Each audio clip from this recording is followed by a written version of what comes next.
Hello, and welcome to WDW. Messed up already. DWTT, the road trip. I forgot the name of the show. My name is Gary, and this is obviously Mr. Tom. Welcome to the real football, the start of real football. The EFL Championship has literally begun.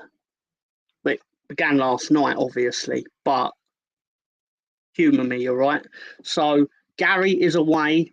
Sam Greenwood will be joining the show.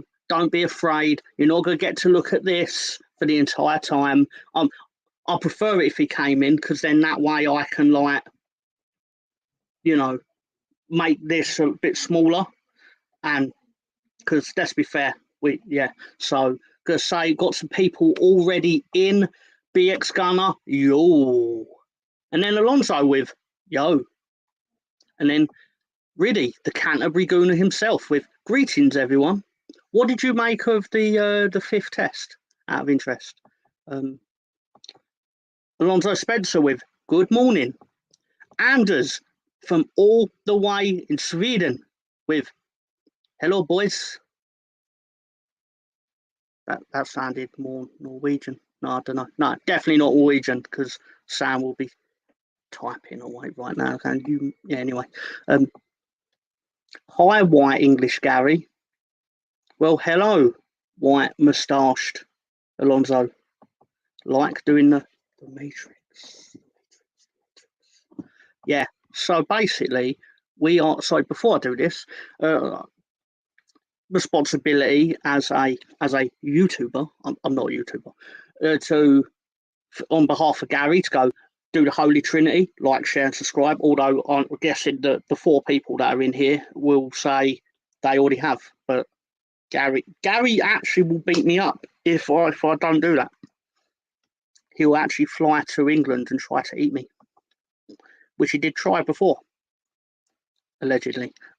Yeah. So thought I'd put up a little thing that I may have took the liberty of creating, and we are underway. There has been a goal. There has been a goal at Watford, at Vicarage Road. Is it called Vicarage Road? I believe it is. There's been a goal. And we're going to go. Let me do the thing. There's technology, eh?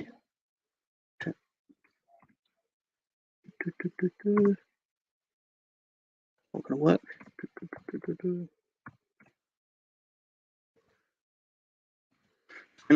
There's been a goal, and it's Watford. I don't know who. I was away on holiday. I'm just keeping an eye on the scores. That makes sense. Also, today we'll have a secondary function called Tom checking his bet. So don't get me wrong. Not promoting gambling. It's 50p, all right. 50 English pence, all right. 50p. Goal was scored by. Need live scores to be fast enough for me. Goal scored by Deli Bashiru. First goal of the season on the road trip. So remember the name, Deli Bashiru. Goal Wickham, 2-0 to Exeter inside 4 minutes. That's craziness. Absolute craziness. Bolton have scored as well. Flying start. Exeter are 2-0 up. Sorry, my problem. And Ange B has made an appearance. Welcome to the road trip. My name is Gary. I'm for the benefit of legal reasons, anything that may happen. My name is Gary, and I live in New Jersey. Clearly. So, anything else on the slate, people? Anything? Otherwise, I'm just going to sit here and add zeros to the thing because I thought I'd get a bit clever with the graphic, but then I realised that I've not actually done it properly because I'm a fool. Absolute fool. Poor Tom being a fool. It's a difficult life when you're a fool. saying that, watch the full Nelson tonight at midnight 30, where we will be going over SummerSlam. Yes, the biggest party of the summer. Even though they've obviously not been to some parties I've been to, because it would still be a bit rowdy. I'm just stalling. I'm stalling while I'm just doing these things. But yeah, anyway. So be sure to let me know if anything happens in the football world or in the championship. Yes, Gary, thank you for naming me properly. Thank you. It's very kind of you. And wait a minute, that don't work because I've already, it says Mr. Tom. You know what? Not gonna change it. Just Gary pretending to be Mr. Tom for that purposes. SummerSlam tonight, mate. I'll get my picks in a bit, pal. Yeah, you better. You bloody well better. I'm not chasing you around the internet again, young man. And Mr. Tom, how you doing, mate? Someone's obviously hacked Taib because that's very polite and kind. And I know Taib Hussein's a bit of a fucker. Pardon my language. Well, it's always after 9 p.m. somewhere. But yeah, so Taib, someone's on your account, mate. So I'll give us an update on the 100. Let me see if I can do cricket on live scores because I only really use it on the app on my phone. But let's have a look at the 100. Oh, very good, very good. We have. There's a rain delay, but you knew that, Mr. Riddy. Cheeky, trying to catch me out. Rain delay, although the Manchester Originals are 59-1 over the London Spirit. Interesting. And the 100 ladies match got abandoned. So that would have been obviously also the Manchester Originals ladies team versus the London Spirit. So rain, I'm guessing it's in Manchester. Beat's going to laugh at something that happened. Hang on, where's Gary? I am Gary, you racist. I am Gary. Goal at Wrexham, 1-0 to the Milton Keynes Dons. They obviously don't care about your Hollywood stars.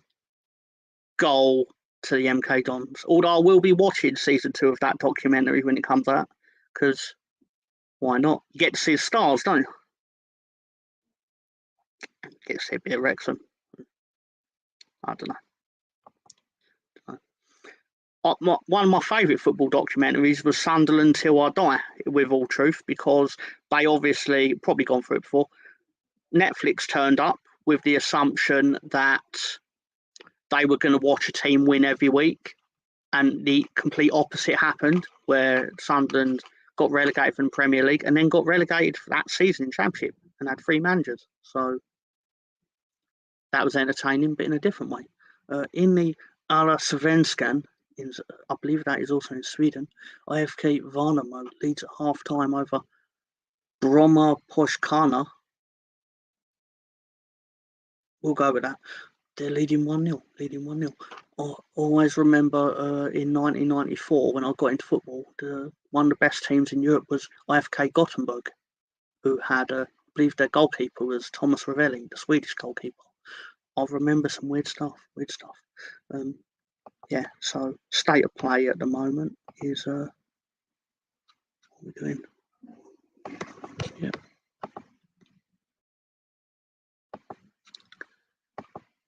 They even went back for seconds.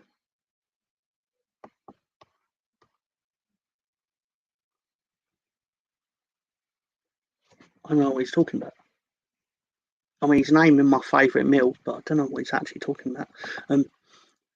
Sam's still busy scouting the Essex County League. That's actually true. He did say he'll try and get it before 4, but got the Essex County League. And then impressive pronunciations. I try my best, Miss Andrea. I try my best. 2-0. That would make, yeah, on about Netflix. Oh, he's right. Yeah. My mistake. Sorry, Mr. Ryan. Yeah, they did go back for second again, thinking could get a nice little promotion again, but instead they got 2 losses at Wembley. They lost the playoff final, but they also lost the paint trophy. again, great for Netflix, not so great for Sunderland. Although, in fairness, they are doing a lot better now because they were all right last year. To be fair to them, but, still chasing that elusive Premier League. There's been a goal at Plymouth where two goals, a goal at Plymouth, a goal at Stoke. So, why did it say who scored? This is weird. It's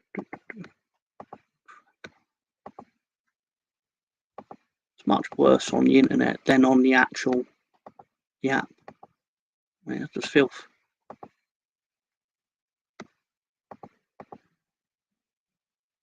I hate the internet. I hate it so much. Goal at, so let's do it properly. Plymouth got a goal by Whittaker in the 6th minute. And then Stoke had Hoover, where he sucked the ball into the net.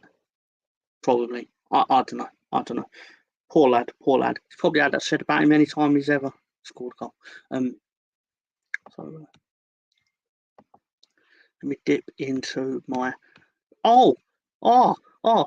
He's here 47 minutes early, which can only mean one thing. There wasn't much going on in the county championship in Essex. The scout has really suggested. Give it up for Mr. Sam Greenwood, the sexy Sam, cult leader of Shanghai Port FC. Hello, everybody. Hello, Mr. Tom. How are we doing? I'm doing wonderful. I feel even better you've turned up now because I haven't got to stall for time as much. No, that's good. Now you've got someone to talk to, someone to share your ups and downs with in the championship today. Yeah. Although Leeds, for the record, Leeds play tomorrow. So today's more of a scouting mission for me. I couldn't let you drive at the wheel by yourself either. I mean, with your McDonald's license, we couldn't let you do that on this road trip. Terrible. We have to make sure we've got someone driving properly at the wheel here. It'd be really upsetting, actually, if I had to do the whole thing by myself, although everyone else seemed to be helping me. Riddy, did you manage to scout any wonder kids from your mission in Essex? Yes, I did. Very much so. There's some amazing children around here who can kick a football. Incredible. Wrexham finding life in the Football League difficult immediately. 2 goals in quick succession. Well, 6th minute and 10th minute. Wrexham are 2-0 down at home to MK Dons. Oh, MK Dons are probably a shoe size too big for them, aren't they? What's Ryan Reynolds going to do next? Is he going to get Wolverine to help him out? He's going to have to get himself kitted out as Deadpool, isn't he? And sort of, start going into action himself. I'll tell you this though, when any player signs for him, and they sit there and go like, "Oh yeah, our big club," it's like you signed so you could meet celebrities. Just say that. Yeah, you're right. I'll put it most blunt way. Ben Foster left. Like Watford were in the Championship, but he was playing for Watford in the Premier League like 14 months ago, however you want to put it. Right, probably not 14. Really going to turn around and go, it's actually 18. Whatever. Point is, he was playing for Watford in the Premier League, and then he's willing to play for Wrexham in the National Championship. Well, he was out of contract, wasn't he? He didn't have a contract, so I think. Yeah. No, I get that. He was getting offered jobs here and there that I don't think he really fancied. But then I suppose Wrexham comes along with celebrities now. I think they offered him a decent wage. I suppose, yeah, why not? I suppose. The way I've put it is, would he have joined Notts County if they made him an offer? Because they would have teamed that with neck and neck with Wrexham. Of course he wouldn't. It's because he got to talk. It's because he got to talk to Deadpool. Of course, yeah, of course. That's a big part of it, isn't it? And it's a bit of a fairy tale story as well, isn't it? To be a part of that. They should just say that though, rather than saying all the right things like, "Oh, yeah, big club, blah blah." It's like you just wanted to meet his wife. Yeah, maybe. She's She's a respectable citizen, although she did a film called The Shallows, which I thought was utter dog shit. Anyway, yeah. He was offered Hello, Newcastle. Ange. He was offered third keeper at Newcastle, wasn't he? But he didn't want to go there because it's too far. Ben Foster are going to films next, according to Ange. That's it. You can't do that playing for Notts County, but apparently you might if you play for Wrexham. So Ryan pointing out Wolverine is actually there at the game today. Not shock, not shock. And then he played from on loan about 18 years ago. Yeah. And he's like unfinished business. It's like you lying fucker. You're just jealous. You're just jealous, Mr. Dong. You're jealous boy. No. Well, no, because Ben's probably sitting there going, I wish I could be talking about the championship scores at 3:00 on Saturday. So swings and roundabouts, isn't it? Exactly. Yeah. Like what's a diamond to some might be soot to someone else. You never know. You never know. Right. I personally wouldn't want to be filming things while I'm riding on a bike, because then that would mean I'd have to ride on a bike. Yep, it's not for everyone riding on a bike. It's not for everyone. It's not. Even though you are aerodynamically very astute with your connections with the McLaren wind tunnel.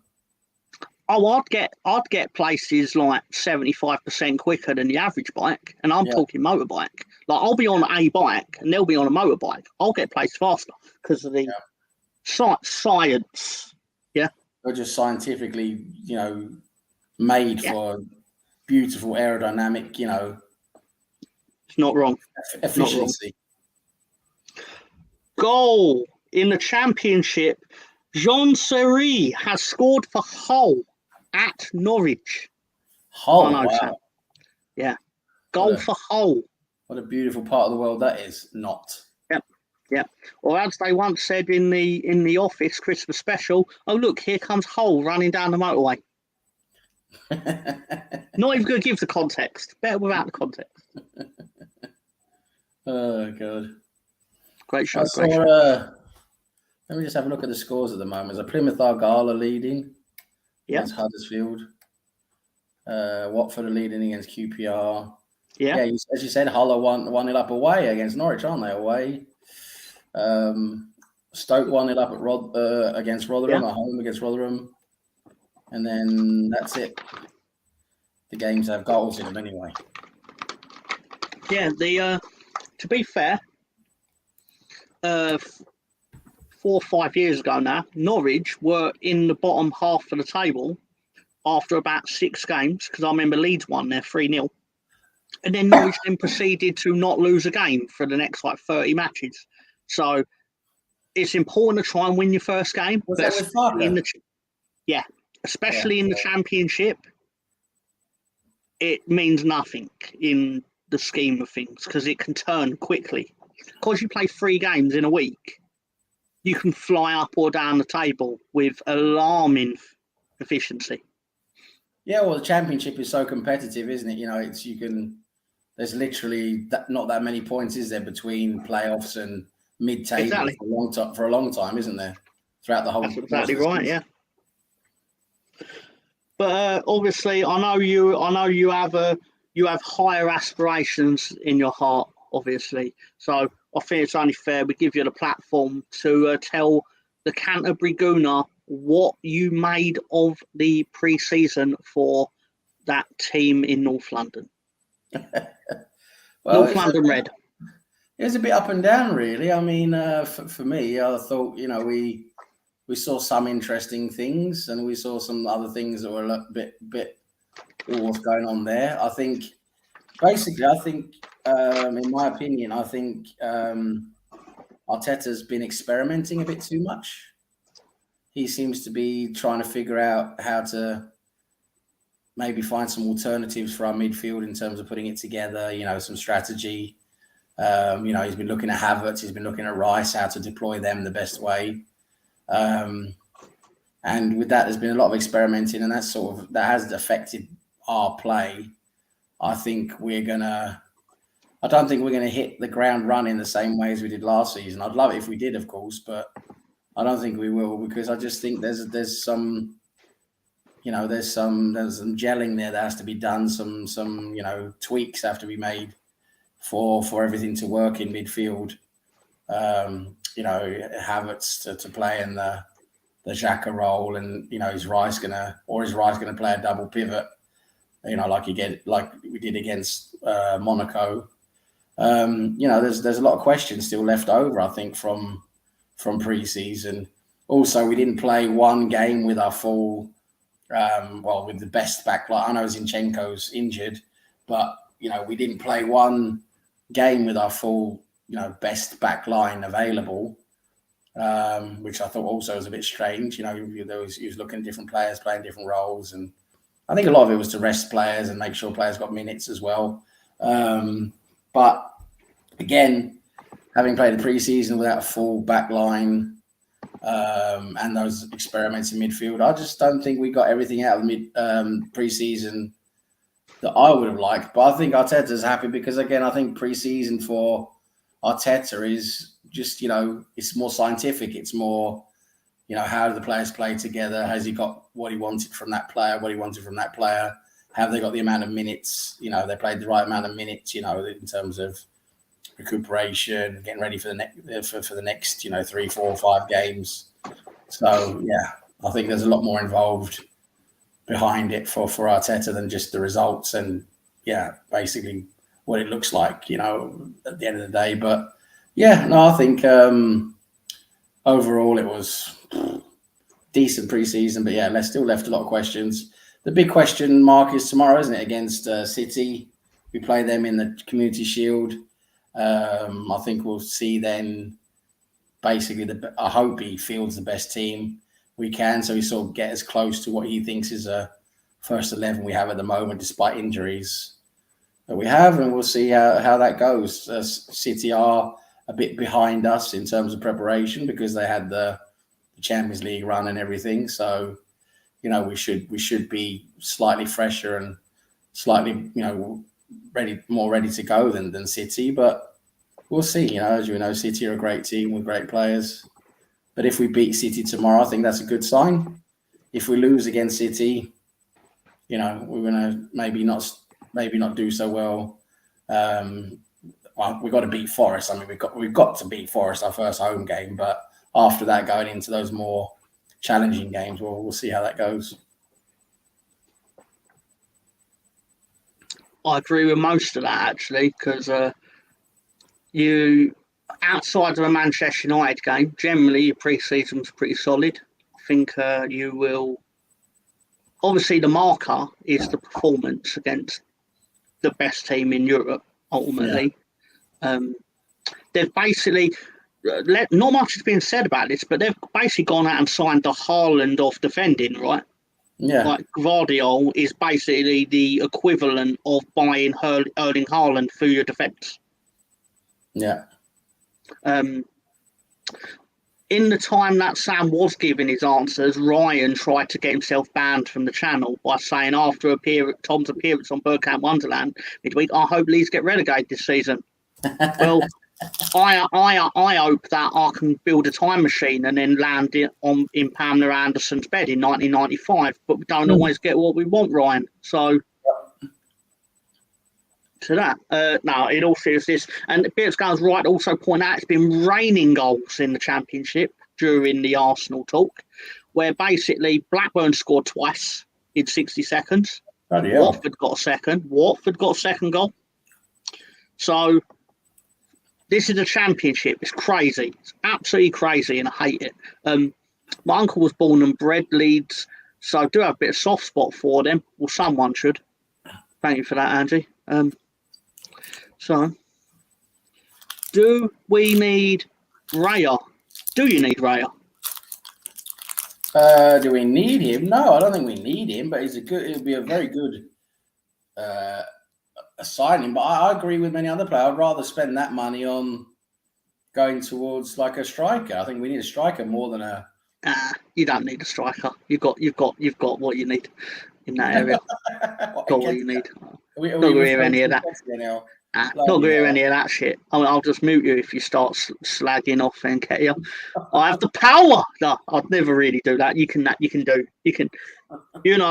accept all views, even ones that are categorically wrong. 2 goals in 60 seconds. If we lose, it was a friendly, but want to win. That's true, because I sit there all summer. Leeds friendly's been like, don't care, it's friendly. Like, who gives a shit? It's friendly. But then when we win it, I'm like, at least we won the game. I don't care about. Yeah.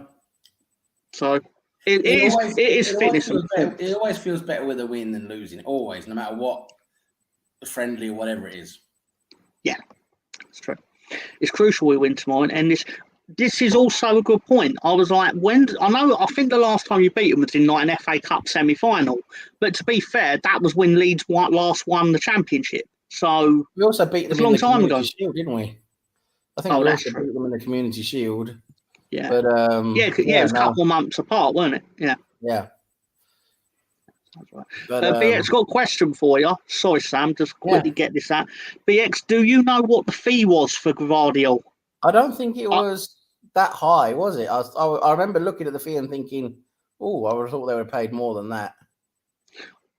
The only news I saw on it were basically like they've agreed a fee, it was medical, and they've signed, but I never actually saw any numbers. I think it was 75 to 80 million or something like that.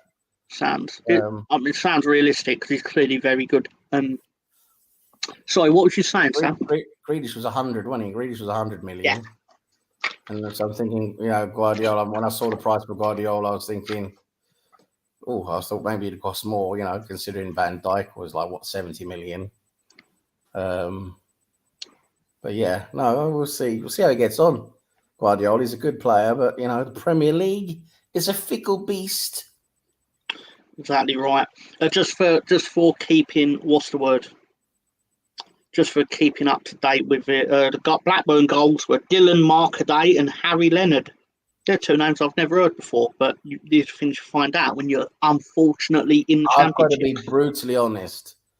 Even though I know, what most of the teams are in the championship, I don't follow their squads. Only very few teams, like half of their squads, do I know a little bit. No, you're right.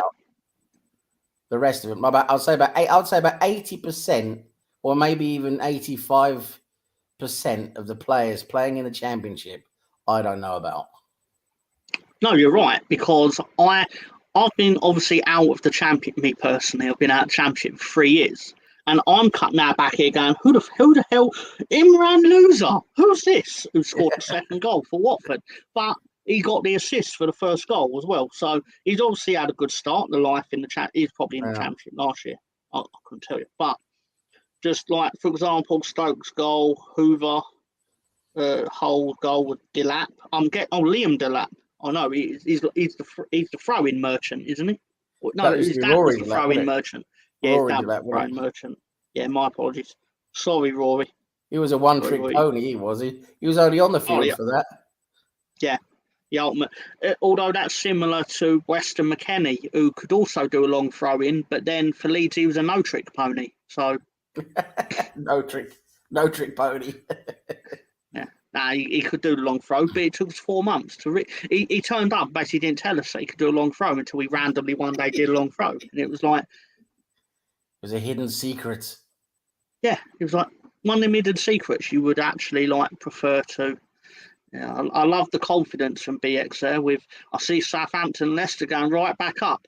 Yeah, I love being the third wheel. Yeah, Southampton won their opening game yesterday, didn't they? Away. They did. They just starved Sheffield Wednesday of the ball, 70-odd% possession. But they did get caught out. They only just squeaked through. The thing with the championship is most of it's rubbish, but the desperation is what makes it exciting. And you get basically. I will get to your question, really. Don't worry. You end up in these situations where Sheffield Wednesday had 22% of the ball, but scored from a corner. I also seem to notice that when you play teams that are like lower caliber, for some reason, and again, this is just an observation I had. It's just the way I feel. I'm not saying it's universally true, but I always have this sort of perception that lower caliber teams are more efficient when it comes to goal scoring. They'll score on that only chance they fucking get. It's typical, that that terrible, shitty corner in the 88th minute, they'll score on that, being the only chance they get. Whereas, like, an Arsenal or, you would say like a better team, can't get the ball in the net after 10, 12, 15 chances. You know what I mean? Oh, there's the sheriff badge. Really, and why I did that. But anyway, did you listen to what I said, or was you in a fucking different universe? No, I did both. Okay, what did I say then? Don't test me on it, though. No, right, here we go. No, it was about championship being naff, weren't it? No, championship it wasn't. Being naff. I said I was talking about something very specific. Right, you're going to listen to this, slaphead? Give me 4 minutes and I'll find. How long was you talking for? Give me 5 minutes. No, I apologise. Because. Do you want me to repeat it, or do you want to move on? I think you should repeat it. Right. I think you should. It's actually an interesting point, I think. Yeah, please repeat it. I'm sorry. I'm saying in my perception, I'm not saying this is universally true, but in my perception, when you're watching lower caliber teams, like worse teams play, it always seems like, and if it's playing against like a team you think's better, it always seems like the lower caliber team are more efficient goal scorers. They will score on that one crappy chance they get in the 88th minute. Whereas I did it because I was thinking. Where there was a better team will miss 10, 15 chances. You know what I mean? I did it that part because that's why I got Nottingham Forest in my head, because that's what they did last year. Yeah. They'd be dominated in a game, but have 2 shots on Liverpool and score them both. Exactly. Yeah. So it just seems typical that lower caliber teams, even though they might not have like that, like you say, the ball possession quality, they might not have those skillful, playmaker type players. But if a ball lands on someone's head in the 88th minute, and that's the only chance they get, it's going to go in the goal, isn't it? That's basically what happened yesterday. Sheffield Wednesday barely had any of the ball, but they managed to get a corner, and then they scored from it because Southampton fell asleep. Yeah. It's basically what happened. That is so annoying. If you're not like, if you're for example, an Arsenal fan, you're playing a so-called not as good team, and that happens. It's just so annoying. A question from Riddy. The Community Shield was previously called the Charity Shield to the early 2000s. What was it called before the Charity Shield? It was called the Let's Piss in a Bobby's Helmet Shield. What was it called before the Let's Piss in a Bobby's Helmet Shield? BX Gunner with... I see Southampton, Leicester. Oh, we did that, didn't we? Yeah. Before the Championship was toughest second tier. What was it called? Was it wasn't it Charity Shield? Isn't that what he always was called? Nah, there's a name before it. Hello, Russ Morgan. Thank you for joining us, young man. Hello, how are you? Rusty boy. And then Blackburn still have the Venky's Poultry sponsorship. They certainly do. They can't get rid of the club, basically. It sound tempting fate there. Yeah. Didn't Wednesday lose in the playoffs? No, they won the playoffs. They were 4-0 down and then won 4-0 in the second leg, if I remember rightly. They either won 4-0 in the second leg or 5-1, but they won on penalties, if I remember rightly. And then just won like 4-0 in the final. Could be wrong. I can't remember that. No, but I know that because Peterborough beat them 4-0 in the semi-final, but then they won the second leg. Obviously they won it because they got through to the. They couldn't have played Southampton in the Championship last night if they lost in the fucking playoffs. Excuse me. Sorry. Tom already knows the answer and needs to complete the sentence. I think I know the sentence, but I know it's something along the lines of the Sheriff of London Shield, but I might have the exact wording wrong.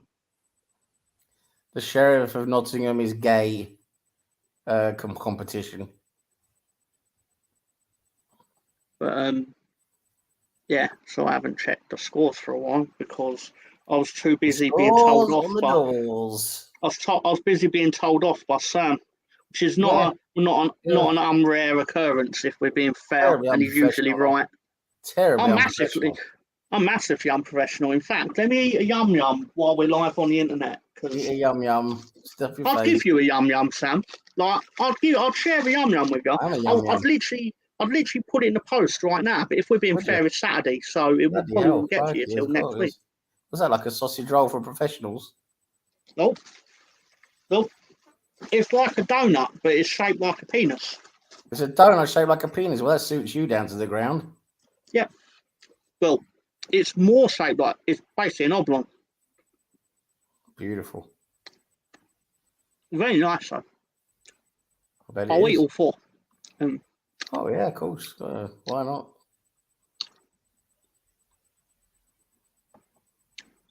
That's why I got out the Sheriff sheriff of badge. London Shield. Crikey. Because I saw it and I was like, wait a minute, that ring. And I was like, sheriff, bang. And I was dual. once again, Riddy has been paying attention to my wiki bio. Yep, that's correct. I used to manage in the Sheriff of Chicago Shield. I did it between 1922 and 1925. Is that before you got promoted to the King of Chicago? Yes. I had to do my rounds. Yep. That makes sense. Makes sense. I had to work my way up, Tom. That's You don't perfectly get understandable. these things. You don't get these things without working your way up.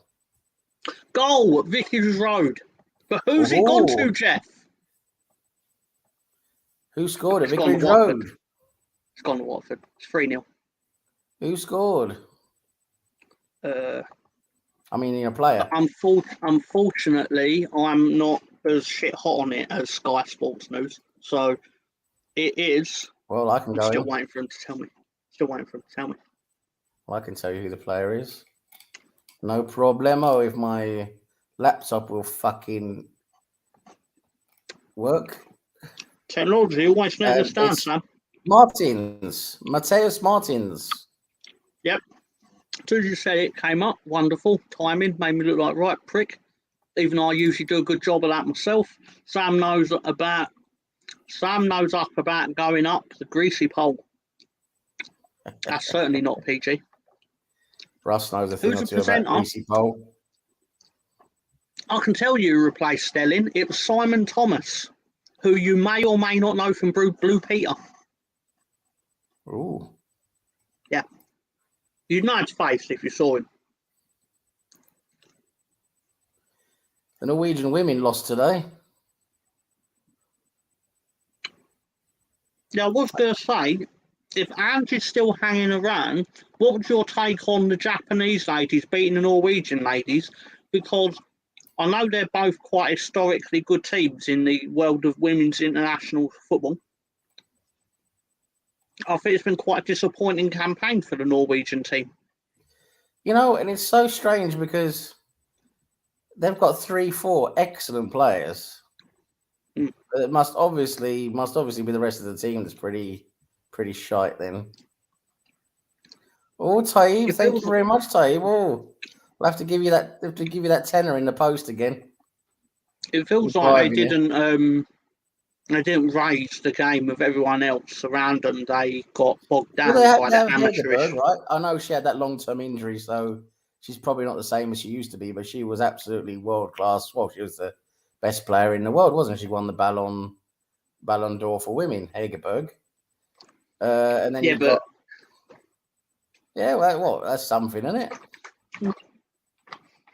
No, I just thought it's important to point out that Junior Firpo won the Ballon d'Or. So... Oh, okay, with the Ballon d'Or. Right, okay. Past winners include Romario Nketiah. And Eddie Nketiah. Yeah. Well, yes, yep. Well, wow. Anyway, so that have the Hegerberg, even though she's probably not the same as she used to be. Graham Hansen, she's really technical, really skillful, and also they've got that Monham, haven't they? Got the Arsenal player as well. She's good. Marnham. Yeah. Yeah.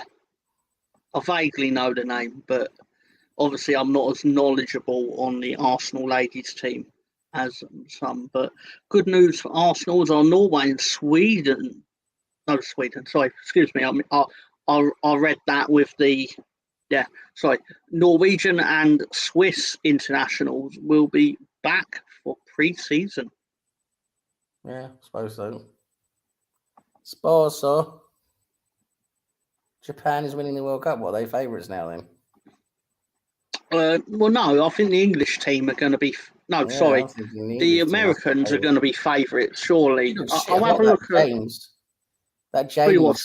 James, her name? Oh, she looks shit hot. She's the only one really that has really took the bit between her teeth on it, I think. But not. But again, she did what the best players in Norway didn't do. She's carried everyone else that are underperforming along with her. Yeah. Just for record's sake, England women are 13-5 favourite. Spain second favourite, 7-2.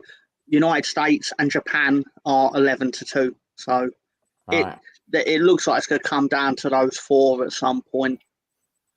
It's not a surprise. So BX Gunner's gonna sell everything he owns and he's gonna go on the bookies and bet on Japan. We can get 5.5 times whatever he actually put on it. But not that I'm promoting gambling. I'm just saying that if he was to put his house on it, he could then get 5.5 houses back. Sounds like a sound bet to me. Yeah, what an investment that would be. If you then walk up to the bookie, present them your slip, and they go, "That's all right, come outside. We'll give you your 5 houses. They're on the truck." Yeah, got your 5 houses right here, sir. Yeah. Slap one on the counter, and because houses are quite large, believe it or not, they'll be like, "We have to give you the other 4 outside." Yeah, we can't put that through the slit here. Yeah, just, I mean, the jokes are absurd, but come on now, we still follow physics. Yes, barely. You have to. Oh, BX Gunner's never played a bet in his life. Oh.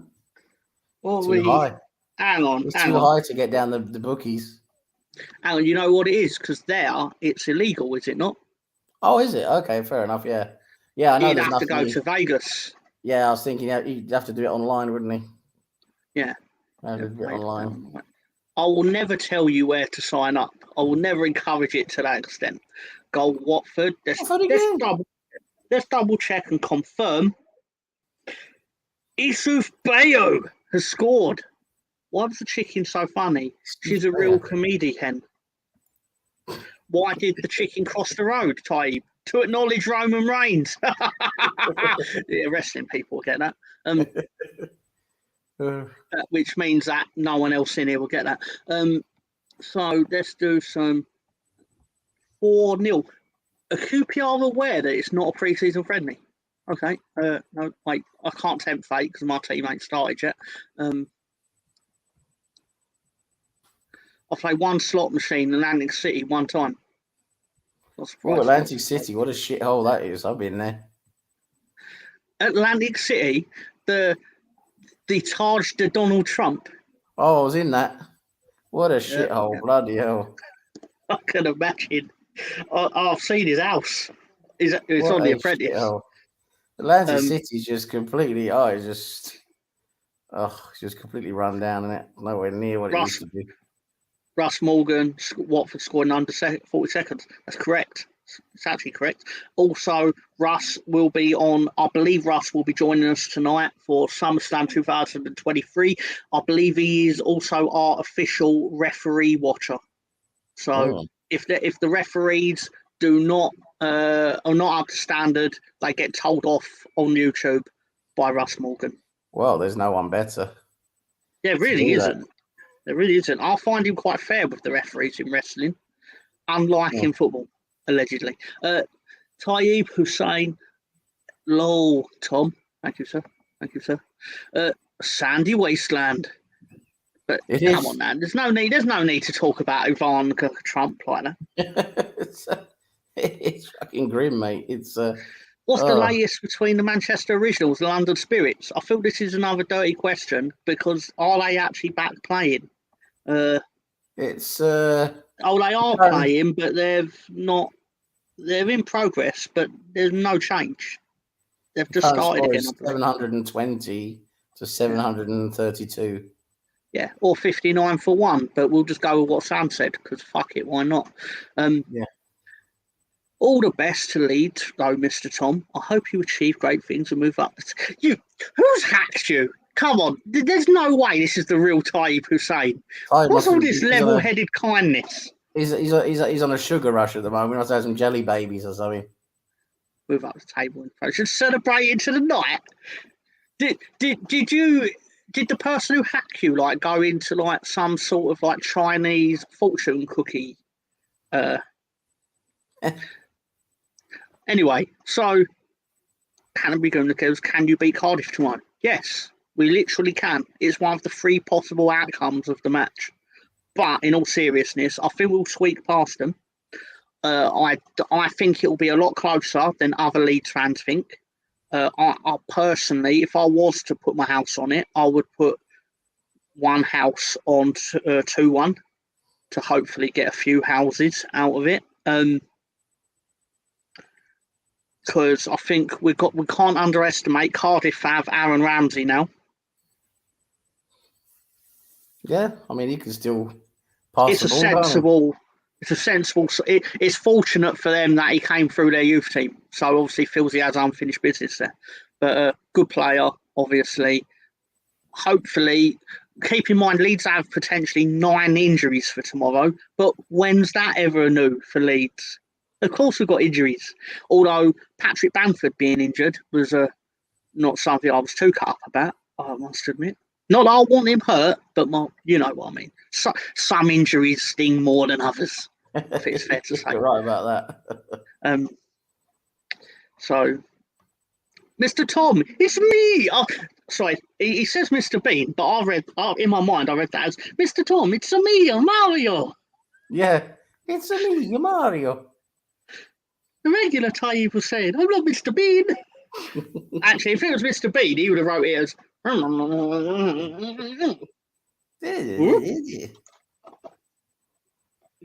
Exactly. Got facts from Mr. BX Gunner. Is that what the final? Johnny Olsey, is that 90 million euros? euros. I think that's with add-ons. That's euros as well, though. It barely counts. It's barely real money. Yeah. It's true. So, probably like 80 something. I don't know. Let's have a look at the football scores as we're approaching. Oh, we're at half time, aren't we? So, yes. my apologies. Blackburn 2-0. Norwich have scored. John Rowe, whoever that is. Congratulations. Welcome to the show, John Rowe. You've just been name checked on the road trip. Yeah. Send the bill to Gary. Yes. Let's have a look. Still 1-0 to Plymouth against Huddersfield. 2-0 Blackburn Rovers against West Brom. 0-0 Bristol City Preston North End. 4-0 Watford QPR. 1-1, as you just mentioned. Norwich City against Hull, 1-1. Stoke City against Rotherham, 1-0. And we have a goal in the Swansea City Birmingham game. Birmingham 1-0 up away at Swansea. And it's 0-0 between Middlesbrough and Millwall. It's interesting that Canterbury Gunner has. Sorry, it was rude of me. Thank you, Sam, for running through the football scores. Good go. Sam, what's the latest from the biggest game of the weekend at Dens Park in Scotland? Which I can tell you, because he's trying to catch you out, is Dundee Football Club. Dundee, eh? I know the answer. Dundee are losing 1-0 at home to Motherwell. Haven't got Dundee here in my overview. And Motherwell's manager's name is Kettlewell. Genuinely true. Not a joke on my part. Genuinely true. Slough currently 1-1 against Maidstone. And then Arsenal linked to Buendia again. Of course they are. It'll be the year 2049 and Buendia's in his Zimmer frame, but he's being linked with a transfer to Arsenal. Newcastle are also at this moment playing a friendly at home against Fiorentina. Oh, It's 0-0 at the moment after 20 minutes. all the half-time scores are coming in thick and fast. Actually, they came in about 4 minutes ago. So we're delivering them incredibly slowly. And incredibly slowly. Yeah, incredibly slowly. And yeah, here we go. And Riddy. Oh, hang on, Riddy has wrote something. Yeah, he's just about okay for my evening cuppa. Oh, there we go. The Scottish Premiership. Dundee losing at home against Motherwell. Did Celtic win by any chance? Celtic beat Ross County 4-2. Imagine my shock that Celtic won. I can't believe Ross County scored 2 goals. The defending on Celtic's part. How did I expect to get to the Champions League second round defending like that? I don't know, man. Russ Morgan, breaking news from Russ Morgan, or breaking question.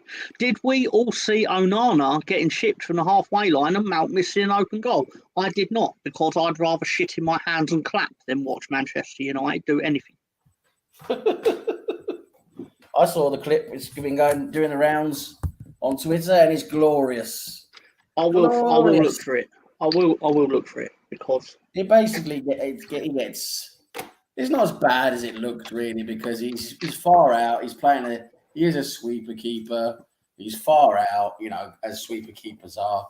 And excuse me, all of a sudden, RC Lens, the team they're playing, the French team, they get the ball back just after the halfway line, bit slightly into Manchester United's half, and the player looks up, sees Onana quite far out, and it's a very nicely placed ball over Onana's head, and he does look like a prat trying to run back and save it.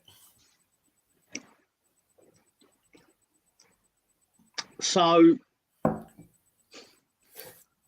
am I right in thinking that somewhere on earth, David De Gea was sat there going, I wouldn't have done that. That wouldn't have happened to me.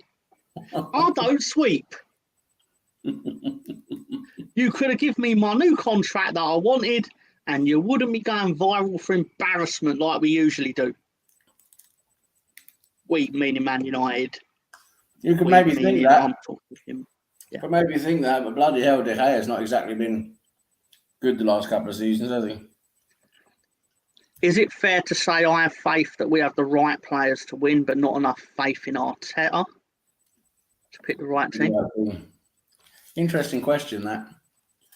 Because sometimes he does pick strange players. He'll pick someone who's going to play out of position a bit, and it's very strange.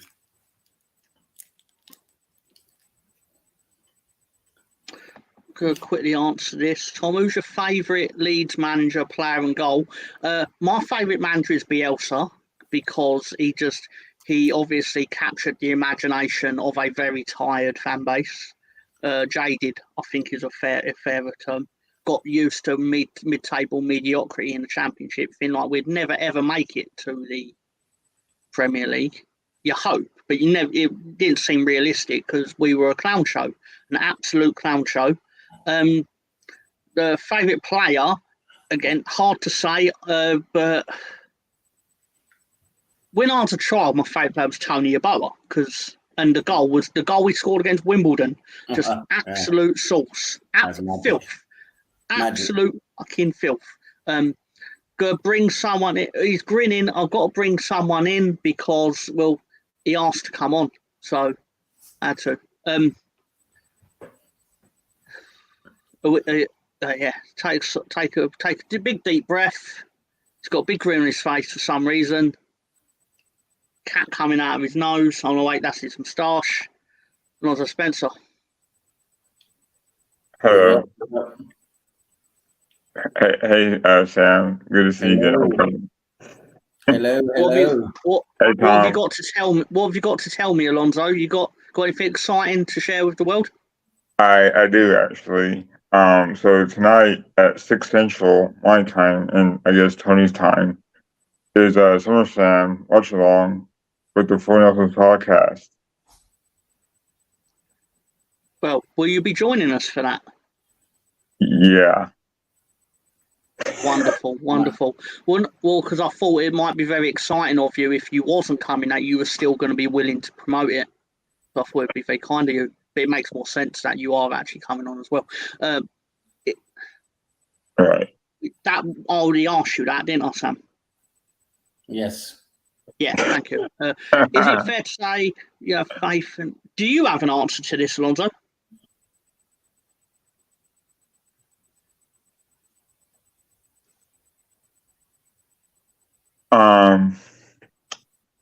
So I've been thinking about that. Well, as I've been playing FIFA and as a manager on Arsenal, I've been learning how to rotate my players, right? So, I think we finally have a squad now that not only can they rotate, but also compete for a spot on a starting 11. And we haven't had that in a while. And, like, everyone can agree on that it just takes time to have that process take place, right? So, I think that you finally have depth in places that you don't normally see depth in the past. And people still forget we had Jorginho on the team as well. And my only hope is that Reece Nelson can stay healthy through the whole season, which still remains to be seen. My only question mark I have is that, there's a lot of talk out there that Kvyat could play left back, most likely than center back. And or if Gabriel Magalhaes can just stop his mistakes from happening every single time they play a big team. So, because I'm not so sold on Zinchenko, giving his place rather, and we're gonna need depth to compete in Champions League and other league cups as well, like FA Cup and League Cup. So, I hope that Arteta has learned from his mistakes from the past and just does the job right. Understood. No, there's a lot of good points there. A lot of good points. I could throw in this from Russ Morgan. De Gea was the highest scoring keeper in fantasy football last season, so he wasn't that bad. No, I don't think it was that bad. I think the problem is they didn't want to pay him what he wanted. But then his performances near the end of the season regressed, so they didn't think he was worth what he was initially asking. But obviously he weren't going to take less or what they were eventually offering. So then he just went, well, I'm not paying for less than what I want. And they went, we're not giving you what you want.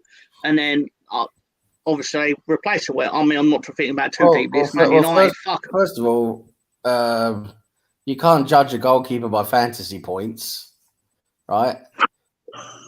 Because if he's making loads of saves, he's having to make loads of saves. He's going to get some points in that. But at the same time, he made loads of mistakes, cost United a few games. So he wasn't very, very good. He was decent, maybe at best. But yeah, I mean, he cost them a huge amount of money. What was he on, like $400K a week or something like that? Oh yeah, and he evidently wanted more. I don't know what he actually wanted because he won't take my phone calls to confirm it. But no, but he was on too much money anyway for that. So made sense to get rid of him. I think it's fair to say that I've personally judged football players on a worse criteria than fantasy football, because why are the Ballon d'Or winners the murderer's row of talent that they are? Ballon d'Or. Yeah, exactly. The Ballon d'Or is a real trophy. It's not. I'll actually get a trophy. It's probably going to be one of them like novelty penis trophies. Anyway, Trossard or Eddie up front tomorrow. Alonso, who's it going to be? Well, I would say, I say Eddie Nketiah only because Trossard has come off the bench many times and done good things, but this is still just not Man City in the Premier League fighting for a title. This is still a community show, which means something, but is that really that important? So I would start Eddie Nketiah just to see how he does. And put Trezor on the bench.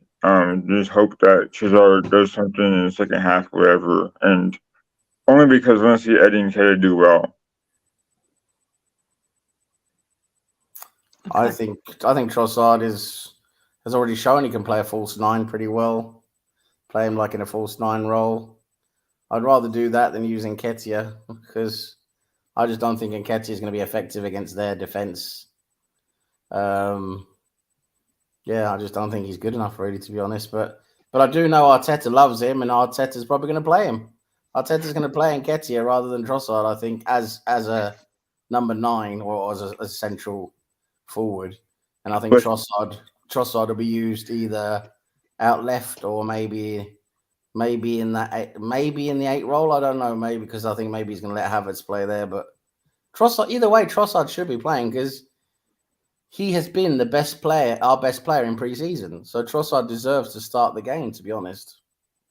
But Sam, I'm just saying just to see how Eddie looks in front of goal against City, just to see how he feels, you know.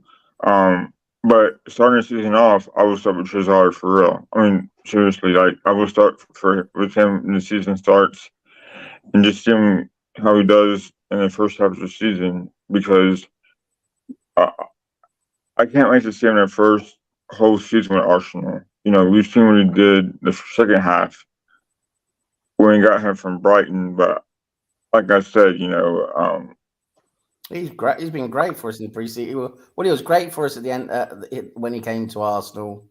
That's the second half of the season since January. Basically, he's been a great player for Arsenal. He's, you know, scored goals, put on assists. He's been really, really good. One of our best players.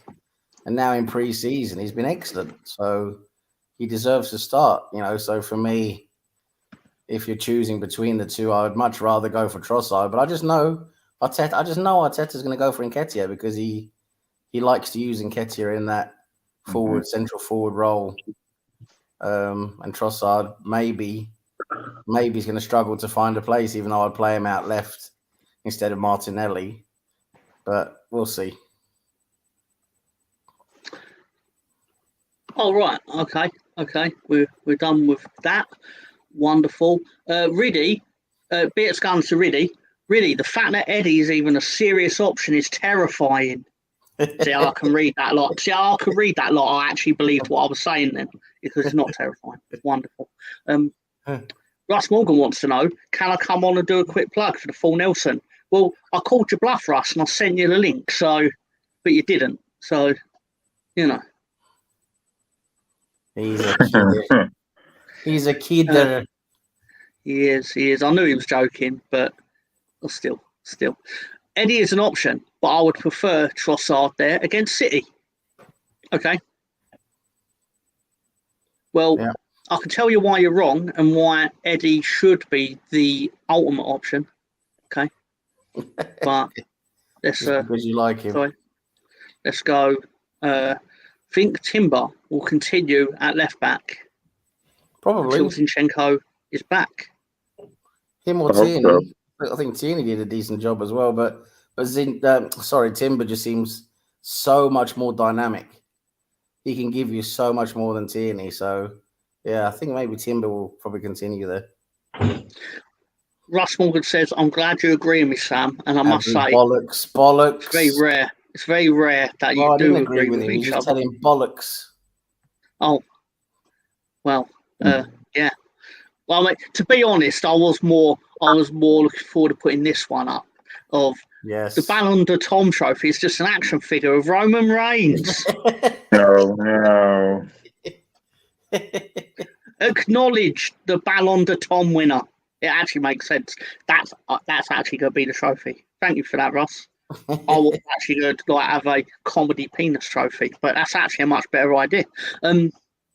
We wouldn't be Emirates Cup champions without Eddie, and that's why Eddie is like a 8-time winner of the Ballon d'Or. He's got 8 Roman Reigns figures, even though they didn't exist at the time. They won the first one. So we're going to backdate it and just give him all the action figures. He'll be like, the hell is this? I'm like, shut up, Eddie. Yeah. Shut up, Eddie. Take your trophies and like it. Anyway, Alonso, are you disappointed with Balogun's attitude?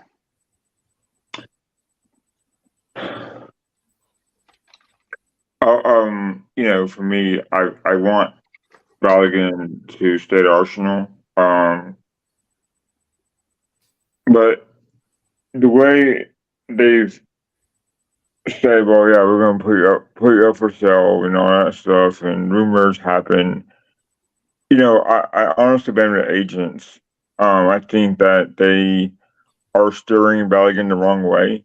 I think that they're saying that, well, Arsenal, partly Arsenal's to blame as well because they basically wasted a year with Balogun. They didn't play him on the first team back whenever they gave him that contract extension. They loaned him out, and he just felt kind of like, well, what am I still doing here? But then again, you know, him training alone by himself, it's kind of weird, you know. It's like if you want to be a team player, then you got to do these things, you know. And I think it's the generation that we're in right now. These footballers, Travis can't be one of them. You know, they don't want to. They want to play, but they want to take initiative. They don't want to sacrifice the time to actually put in the work to make an impression on the manager. You know, so you know, I think Balogun doing these things is kind of making a bad name for himself. But Arteta may have to play him because we're down a striker. So in a way, it's kind of messed up on his part. He needs to grow up and just realize that, you know, he doesn't see what we fans could see, and that's him being American now, American national. You know, you could grow a market here in America because of him being now the leading striker for the American team. So, you know, I don't get it. You know, I want him to be here, but apparently he doesn't want to. It seems like he's forcing himself out the team, and that's kind of odd. Fair enough. I think Balogun's on his way out, to be honest. I think that he's training by himself.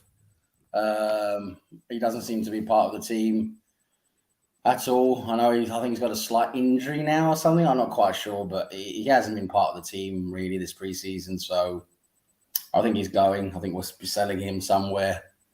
Hopefully we can find a deal for him. You know, we want to sell him for something. You know, we don't want to lose a lot of money for him. I mean, not that we're losing, but you know what I mean, because he's an academy player. But we don't want to sell him for too little. That's the point. You know, we want to make sure we get some money for him. I just can't see Balogun. I mean, you see Nketiah, right? He's always playing. You know, if Balogun was going to have a future at Arsenal, I think Balogun will be playing, and he's not. So I just think he's going to be going, and then maybe we'll be keeping Nketiah. I don't know. For me, I'd like to sell him too. And then, of course, when you sell those two, you have to buy a striker, of course. But we need a striker now anyway, in my opinion. We need someone who can come in and lead the line properly, do it properly. But, yeah, we'll see. See what happens. The thing with Balogun and Eddie is they're always going to be players that you do look to sell on in that situation, because whatever you get for them is pure profit on FFP because you didn't pay anything for them. Yeah. So there's no... Yeah, well, the academy players, it's just bonus. It's just exactly. It's gravy. Exactly. That's right. Exactly. And that's why we've been. You know, it's lucky that we've had such a good academy through Hale End. Players coming through there now, and we have sold a lot of them already, which has given us some profit. But yeah, we're lucky that there's some real good talent coming through that we can sell for decent money. Yeah, I mean, the model in football now. That's sentimental as well. This is something many Arsenal fans have, is we seem to be, I don't know if it's just us, maybe it's the same with other fan bases as well with their players, But we're just so sentimental. We hold on to this idea of a player, like Balogun. He scored 20 goals for a team in France, and it's like, yeah, that's a good job, but it's not the Premier League. There's still so many question marks around, questions around Balogun. He's got that attitude thing as well. And he just doesn't seem to be a priority of any kind for Arteta, So he's managed to get himself some value now through his playing in France. So, make a profit. Let's stop this sentiment. Oh, let's wait and see what he does. Well, what if he turns out to be a flop? I know that's always a chance with everyone, but you know what I mean. If we keep him this season and we play him and he's a flop, all of a sudden we lose all that value that's been gained on him. No, we need to stop being sentimental, cash in on him, and get him sold, and then buy in a proper striker. But use that money towards a proper striker. I'd like to go back to this sentimental. No problem, Alonso. I'd like to go back to this sentimental thing a bit later on because it's very interesting. And Alonso, you can address it as well. But I'd like to go through these comments so we don't get too lost. I don't want to be like, I don't want to do a Ray and be like commenting on people's comments 40 minutes after they typed them, and then there's no context to what they're talking about. Yeah, that happens to me every Thursday. Anyway, so Russ Morgan said, still more trophies than Harry Kane. I'm guessing that's Eddie and the Emirates Cup. It's true. Yeah. It's true. Because Eddie has a championship winners medal, believe it or not. I don't know where he got that. Balogun came back like you got it from Luke Ayling's bedroom. Well, let's be fair. No, I think it's fair to say he might have also helped himself to him and Ben White swap them over occasionally, just custody. It's time to stop messing about and sell both Eddie and Balogun to sign a proper forward. It's a fair point, but Balogun and not Eddie. Now I agree with Russ Morgan for once. I agree 100% with that. Yeah. BX Gunner agrees as well. Sell them both. We need a killer up front. Yeah. Not Ian Huntley though. Three geniuses like us thinking the same. It's got to be something about it. Yeah. So we need to show Balogun and Teddy. It's a good word. But get him done. Sell those motherfuckers. Get him done. Secretly pleased that no one caught on to who I said you should actually buy. Sell all the American players. Sell all those Yankee doodles. They're all fucking useless, man. All the Americans are being sold. And then just think Balogun could have been a bit more play soccer. Like the Iron Sheik. Balogun could have been a bit more humble. He will make your back and make you humble. Anyway, yeah, he could have been more humble. He seems to have pissed Arteta off. Also, special welcome to Chris Nix. Hey, my lovely chaps. I'll picture him with more of an accent, like with his Cypriot heritage. Americans need to stay where they belong with all the overweight games, with the baseball and fucking you can be 500 pounds and play baseball. Yeah. Russ Morgan. Only thing about Eddie and Balogun is they're both homegrown at club, which is important for European football. It is to an extent. That's true. Yeah. But then we can just go and raid someone's academy. Well, you just bring lads up for your own academy. Yeah, we've got plenty coming through. We do. We have 3-4 good players coming through again. So yeah. Jamie Vardy at 35 is 10 times better than Eddie. I've never seen so much shit. At most, it's 7.5. That's if I'm being generous to his point. The guy needs so many chances to score a proper goal. Canterbury Gooner's also smoking the crack pipe, but he says we should be selling Balogun for less than 50 million. I think that's a bit much. I think 30 million is a fair evaluation for Balogun. I think 30. The thing is, who's going to give you 30? I'm not saying you're wrong in that it should be. Who will pay it? I think there are some teams around in Europe that would pay that. Chelsea. We turned down. I'm I mean, more 20. 50, not 30. Like, who We would turned actually down, pay 50 million? 20. We turned down 20 million from Inter Milan. So I think, I think there is 30 million out there somewhere. Balogun keeps talking and making the transfer harder than it has to be. Is it a case that because he had a good season in France and he's now an international footballer, he's starting to feel like he's a bit of a big time Charlie? Hello, I play for America now. Hello. Do you think after he played for the national team, do you think he actually come back to London Colney? Is it London Colney? That name? Yeah. Where London and Colney, started talking like a cowboy. Where he was like, "Oh, howdy, partners! I'm now part of the U.S. men's national team." Howdy, partner. Howdy, partner. How y'all doing? Goals, raining goals. In the EFL Championship, West Brom have pulled a goal back at Blackburn, and Stoke actually scored a second and third goal, and then Rotherham have pulled one back. Also, Birmingham have gone 1-0 up at Swansea, and Bristol City have gone 1-0 up against Preston. The only game in the Championship currently goalless is Middlesbrough and Millwall, and let's be fair, fuck them both. And it's 1-1 between Plymouth and Huddersfield, isn't it? Yeah. Huddersfield scored. Yes, Alonso, sir. Do Preston North End still wear Nike uniforms? Nike kits? Or is it Derby County? Let me stop while I find out. Not sure, to be honest with you, Alonso. Really not sure. I thought it was Derby County, right? That wore Nike. I forgot, but they had cool uniforms, cool kits at one point. I believe they're made by Castor.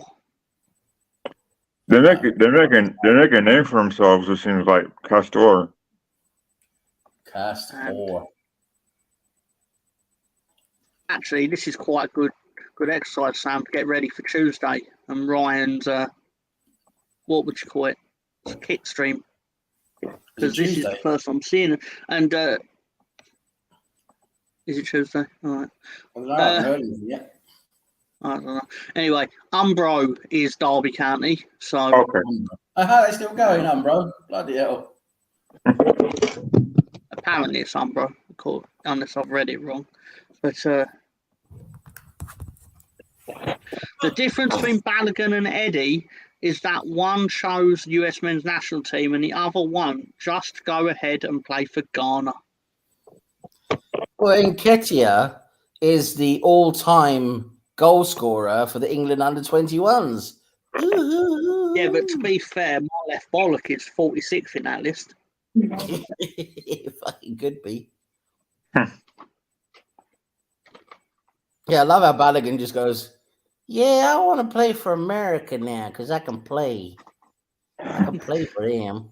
He turned up. I bet he took a look at Arteta and went, I've played for America more times than you've played for Spain. I don't know if that's true. But I don't know if that's fact. That's probably not true. But I can get the feeling that he might be dumb enough to have actually said it. I don't know him. I don't even know if he's dumb. But let's be fair, most footballers not relied on for their brains, are they? Yeah. Not bright. Just look at Grealish. Exactly. Grealish. He's a sandwich short of a big, that's for sure. So drunk, he needed a wheelchair. Incredible. That guy's a divorce short with Liz Taylor, that's for sure. Canterbury, Gunnar, and Derby. What do you think Alonso's going to come back with? Do you think it'll be another cup of tea, cup of coffee? He's going to come back. He's going to come back with a no. It's a napkin. I spilled some coffee. So he spilled some of his coffee all over the table. Because he was so upset about the prospect of Eddie leaving that he was like, "No, coffee." Anyway, sorry. Goal at Derby. He was so excited about selling Nketiah, he squirted a little bit. We've all squirted a little bit over Nketiah, so I can't blame him. They'll say the quiet part out loud and quiet part. Hey, I got a question for you guys. Anyway. So, would you guys favor Martinelli being a striker? Martinelli, he probably could do a decent job there. He's done it before. Yeah, I've been thinking about that lately, and I think he'd do a good job, like you were saying, Sam. I think he has an eye for goal. I think that the coming off the left wing, he's all right, but I think he could do a better job at starting in front, rather than like current options other than Nketiah and Valian. I think Jesus. What worries me about Jesus is that he's always hurt. It He's seems always like, on the ground. yeah, The and only thing with Jesus is he's always on the fucking grass. Oh, well, the race course ground. Wrexham have scored. Too bad that Jonathan Lecco for Milton Keynes Dons then also scored 3-1 to Milton Keynes Dons. Milton Keynes Dons are one of the best teams in that league, aren't they? They seem to be better than Wrexham. However, important? I think Milton Keynes Dons are one of the better teams in that league. Well, they got relegated last season, I believe. Yeah, right. So they should be one of the stronger teams in that league. Yeah, exactly. Jonathan Lecco, none of you will be aware, I suspect, was at the centre of the Leeds United racism storm of 2019. Well, thank you for telling me that, Tom, because that was exactly what I needed to know. Yeah. Eddie Nketiah was called as a character witness. Was he in now? That case?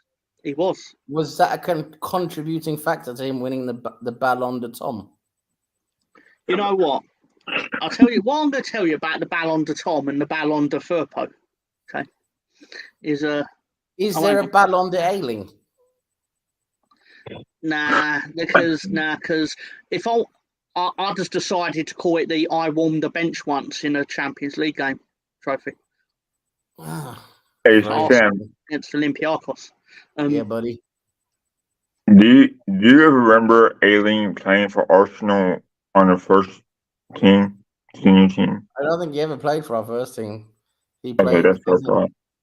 Never played for us the first team. I think he only ever played for under 20. Was under 23s or whatever it was. Okay, that's what I thought. I'm pretty sure he might have been on the. He might have been on the bench for like a couple of cup games or something, like for the League Cup, maybe on the bench. But I'm pretty sure he hasn't actually played a first team game. Who was that center back that played for Newcastle, that played for Arsenal as well in the academy and played some senior games as well? Newcastle. Yeah, the center back. Now. Yeah, I think so. Not sure, to be honest. I'm not quite sure. Not really, but he was a center back, and he came through the Arsenal Academy. I think it was Newcastle. Yeah, I mean our academy players do end up going many places when don't get to stay at Arsenal. Go on to your question, Chris. Scunthorpe United are currently tied 1-1 at Tamworth in the National League North. And you'll have to find out at full time because I'm not scrolling halfway down the live score page to find it again. It was just fortunate that Alonso was talking, so I was afforded the opportunity to do it. But I'll tell you this right now. I've already forgot what I was going to say. I'm the world's worst host, aren't I? Yeah, anyway. Carry on. Oh. So the scores at the moment, let's just go through those. The Championship, Plymouth 1, Huddersfield 1, Blackburn 2, West Bromwich Albion 1, Bristol City 1, Preston North End 0, Watford 4, QPR 0, Norwich City 1, Hull City 1, Stoke City 3, Rotherham United 1, Swansea City 0, Birmingham City 1, Middlesbrough FC 0. The Thugs of London, Bastard FC 0. Millwall, yes, correct. Poor old Millwall. And my bet's not doing amazing. Yeah, well, that's just the way it goes. Just need goals. Over 2.5. Goals. Go, Alonso. Go. Mr. Tom, so who's the favorite to get promoted to the Premier League this year? It is Leicester. Really? it basically works in reverse order of relegation. It's Leicester, then Leeds, and Southampton. Who won? Did Southampton win yesterday? Southampton beat Sheffield Wednesday 2-1. Nice. Okay.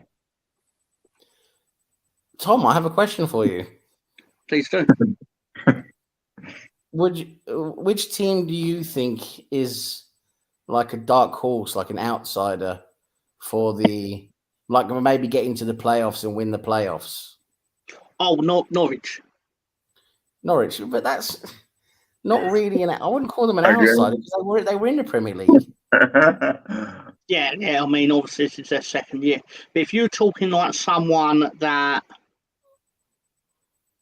well, I mean, I can fire some names off, but I'm sure there'll be reasons that you think like they're already in with a chance, because that's the thing with the Championship, isn't it? It's if you're not battling for promotion, you're trying to survive relegation, and there's not much in the middle. Yeah, fair enough. Which teams do you think would have an outside chance of getting into the playoffs and winning the playoffs? West Brom.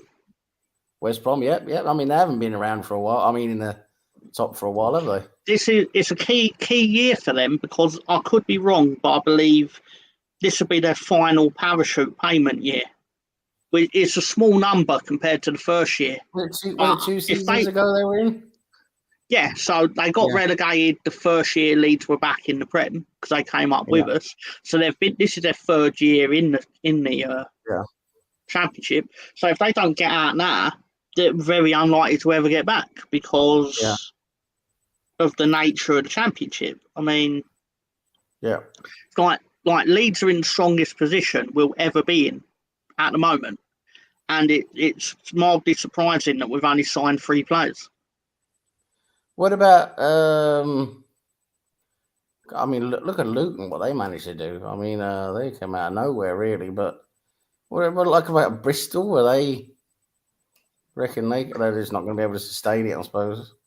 I think the thing with Bristol City is they have these couple of years where they, every now and again, they'll push for promotion, and usually they drop away, but they always, they got to the playoff final the year Hull got promoted, 15 odd years ago or whatever. The parachute payment system exists because of what happened to Leeds on their relegation. Because generally you didn't get teams get relegated and then get relegated. So basically, we had no team because we couldn't pay the wage. So basically, the point of the parachute payment is to enable clubs to pay their wages, essentially. Yeah. Although you have built-in contracts that diminish the wages, it's still usually higher than the average Championship wage. Yeah. So it's meant to soften that blow, to give you the time to basically either try and get straight back up or realise, actually, we just have to sell the player, a year later or whatever. That's usually the idea of why it exists. I mean, it functions. A lot of teams tend to just use that money to buy players, buy their way out of it. But I don't know. It's stacked every season. Who's going to win the Papa John's Trophy? I've been looking at the Papa John's Trophy contenders, and I can tell you right now that I think Bolton are going to be in with a chance. Bolton Wanderers. Yeah, you've heard it here first. Bolton are going to win the Pizza Cup. The Pizza Cup? All right. They're currently 2-0 up as well, with a goal from Jack Iredale and Victor Adiboyojo. Yeah. Do you guys favor Papa John's? Oh, no. I don't eat any pizza because I don't eat cheese. So you don't eat cheese? You don't eat cheese. Fag. Just makes me sick. It just makes me sick. I'm not a bundle of sticks. No, Alonso, to be honest with you, I've only tried Papa John's once. That's here in the UK, and it wasn't good.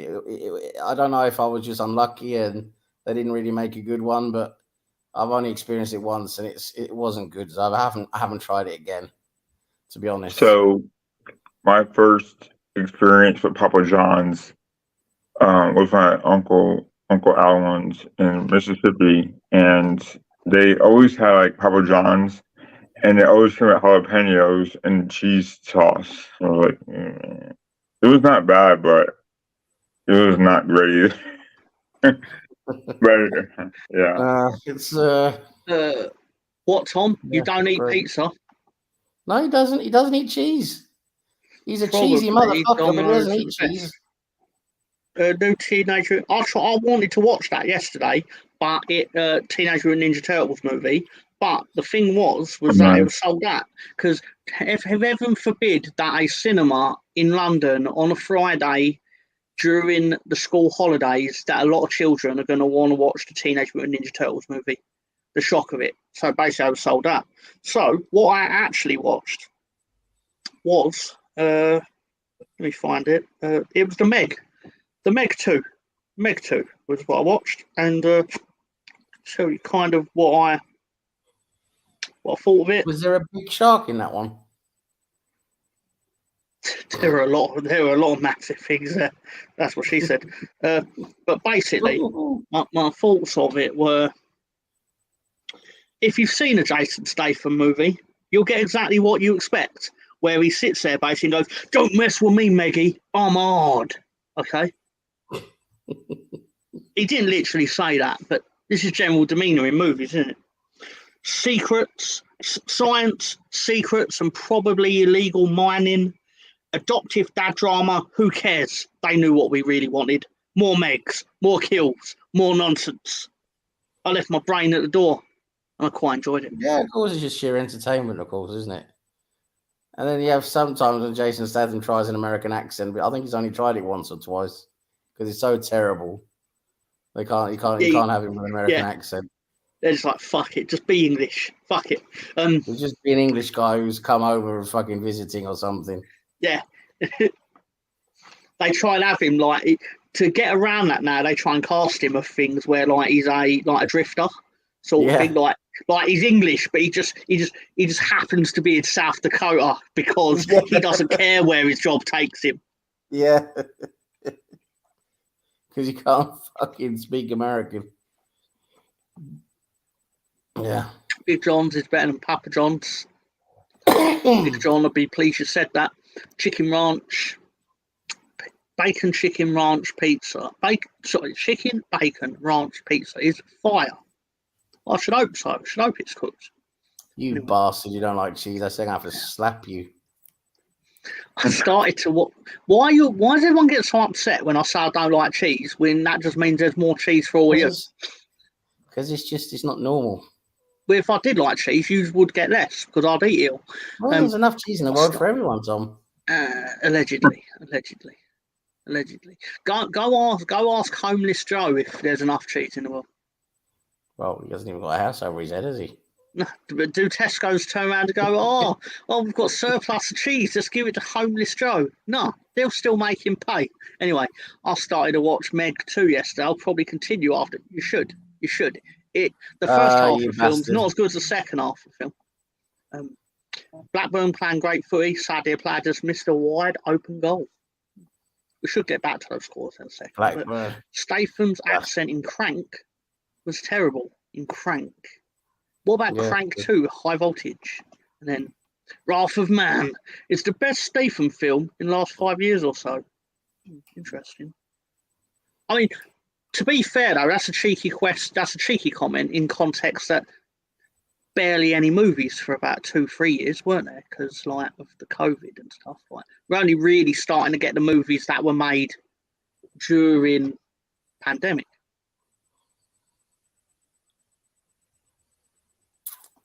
Yes. But, stop being greedy, Tom. So just for that, I will be more take greedy. all the fucking cheese. Go on, Lonzo. Sam, I'm watching West Brom, right, and Blackburn. And remember Carl Bartley? Carl Bartley played for Leeds. Yeah. And Arsenal too, right? Played for Leeds for one season, yeah. Because we signed Luke Ayling because of Carl Bartley. Oh, Bartley, yeah, as an Arsenal player, Yeah, he was. He played a couple of games for League Cup games, right? And then he Yeah. moved on. He played in the League Cup, yeah. I'm pretty sure he did. We've got 3 referees tomorrow. It's an experiment in the Community Shield because apparently Lee Mason is the ref, Stuart Atwell's the ref, and I'm sure Russ is just being Russ by just saying, fuck it. Let's just say it's John Moss. I know Russ enough to know that he was just like, I'm just going to say one of the other refs that enters my head because, of course, he knows all their names. He probably knows where they all live as well. Of course, I meant Atwell. How could we forget? Lee Mason sitting there somewhere going, I nearly had a gig tomorrow. Oh, poor old Lee Mason. But didn't he also play for Rangers too? Carl Bartley. Oh, probably. I'll start following his career when he stopped playing for Leeds. I think so. Okay. I do think he played for Rangers as well, yeah. I That's seem to right, remember yeah. that. Once you leave Leeds, you're dead to me.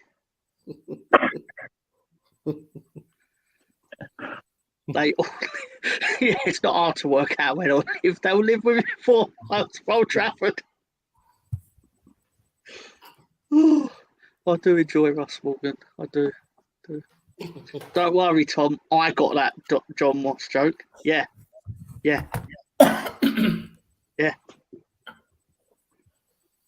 Commies layered.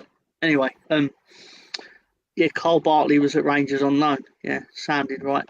To be fair, when Cole Bartley joined Leeds on loan from, I can't remember who it was from. Might have been Swansea. He basically turned round to Gary Monk, who was the manager at the time, and basically said, you should bring in my mate Luke Ayling, because he said something about we need a right back or whatever, and he went, you should bring my mate Luke Ayling in. So then they inquired and got him for 200 grand or whatever it was. Yeah. Despite what I think of Luke Ayling now, that is still a bargain of a deal based on what we got out of him. Yeah, I mean, he's had some decent games for you, hasn't he? He was great in the Bielsa era. Just phenomenal. So I'll never take that away from him. What I'm angry about is that he's still around to diminish the memories of him being that good. Yeah, if you get what I mean. Exactly. He's past his sell-by date. Yeah, but the problem is that's the whole spine of the team. Bamford. When you're in year 3 in the Premier League, you shouldn't be playing Bamford, Forshaw, Ayling, Cooper. Like the spine of your team, who for the most part were also there when you were 13th in the Championship. Like we got the best out of them, but they're going to regress to their natural level, surely. Yeah. And for some reason, we didn't go. We all saw that. Yeah. But the people in charge did not see that, and we all had to watch it happen.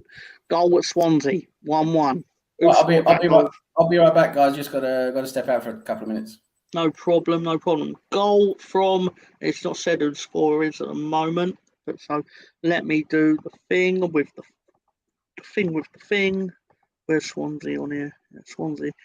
But good to see Birmingham starting as they mean to go on, although we will be travelling there next Saturday, I believe. Goal at What time's that game? 1-0 Millwall. I'll have to have a look because I'm really bad at knowing the times of stuff. But did you say there's a goal at Millwall? Goal Millwall. Very good. Let's just confirm these. Millwall have scored. But the goal for Swansea was. We're still not said who. But we're up to date. Sam's Dominoes is being delivered. Not out of the realm of possibility. Alonso, tell me something.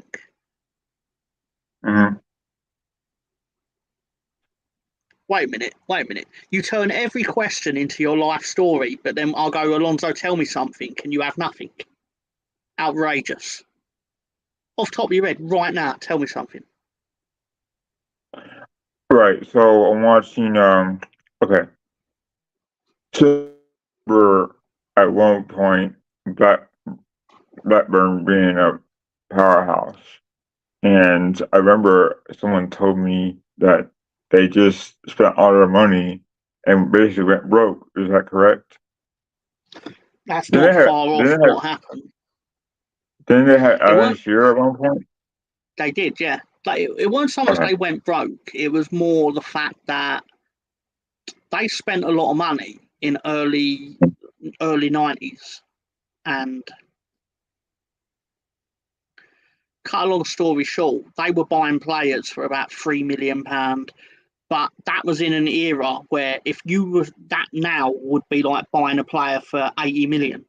Like they bought Alan Shearer for Mhm. 3 million. He was like the British transfer record kind of signing at 3 million. But they bought like 15 players for like 2 million, 3 million, sort of thing. So they won the Premier League, but in that era of football, most teams were owned by a local businessman. You Mhm. weren't owned by a multinational corporate. Manchester are owned by a country. Newcastle are owned by a country. They call it like the fund or whatever, but they're owned by a country. Whereas Blackburn at the time were owned by like the local steel, the owner of the local steel factory, and he had a lot of money. But again, Right. as Gary would say, there are levels to this. Mhm. So he spent a lot of money for him and them, and they won it. But then that caused then other teams to also spend similar money, but they had more of that by that point. And eventually they got relegated like 4 years after they won the title. Tell you why. I can sing the Backstreet Boys if you want. I don't think you want me to. Because like, didn't they get relegated? Yes, I'm just they've been guessing. I'm relegated just guessing twice. here. I'm just guessing here. So Tom, so they were relegated in 2000, right? Or is that not too far off there? That But sounds right, yeah. 97 they were in Champions League, correct? 95 they were in the Champions League but they went out in the first round. Their So players were having 97. fights during the games and that, yeah. Are you serious? Yeah, David Batty and Graham Lasso of Blackburn at the time had a fight in Moscow. It was like one of them games that was in the snow. But yeah, it Okay. was a thing that happened. So then, Blackburn are sponsored by Venky's, yes. and Alan Shearer was sold 97, correct? No, Alan Shearer was sold in the summer of 1996, I believe, for £15 Oh, million. okay. So I was But close then. again, yeah, like that was a world record transfer at the time. Damn. Like serious money. Plymouth 50 have million. scored 2 goals. Yeah, Plymouth have scored 2 goals in 3 minutes. So allow me to update. I'm not doing well with the updating thing, I must admit, but try my best. Actually, I'm 99% my best. So obviously Blackburn 2-1, Bristol City 1-0, Millwall winning. Everything as is on the bottom. Yeah. But yeah, basically Blackburn, their star shined brightly, but then went out very quickly.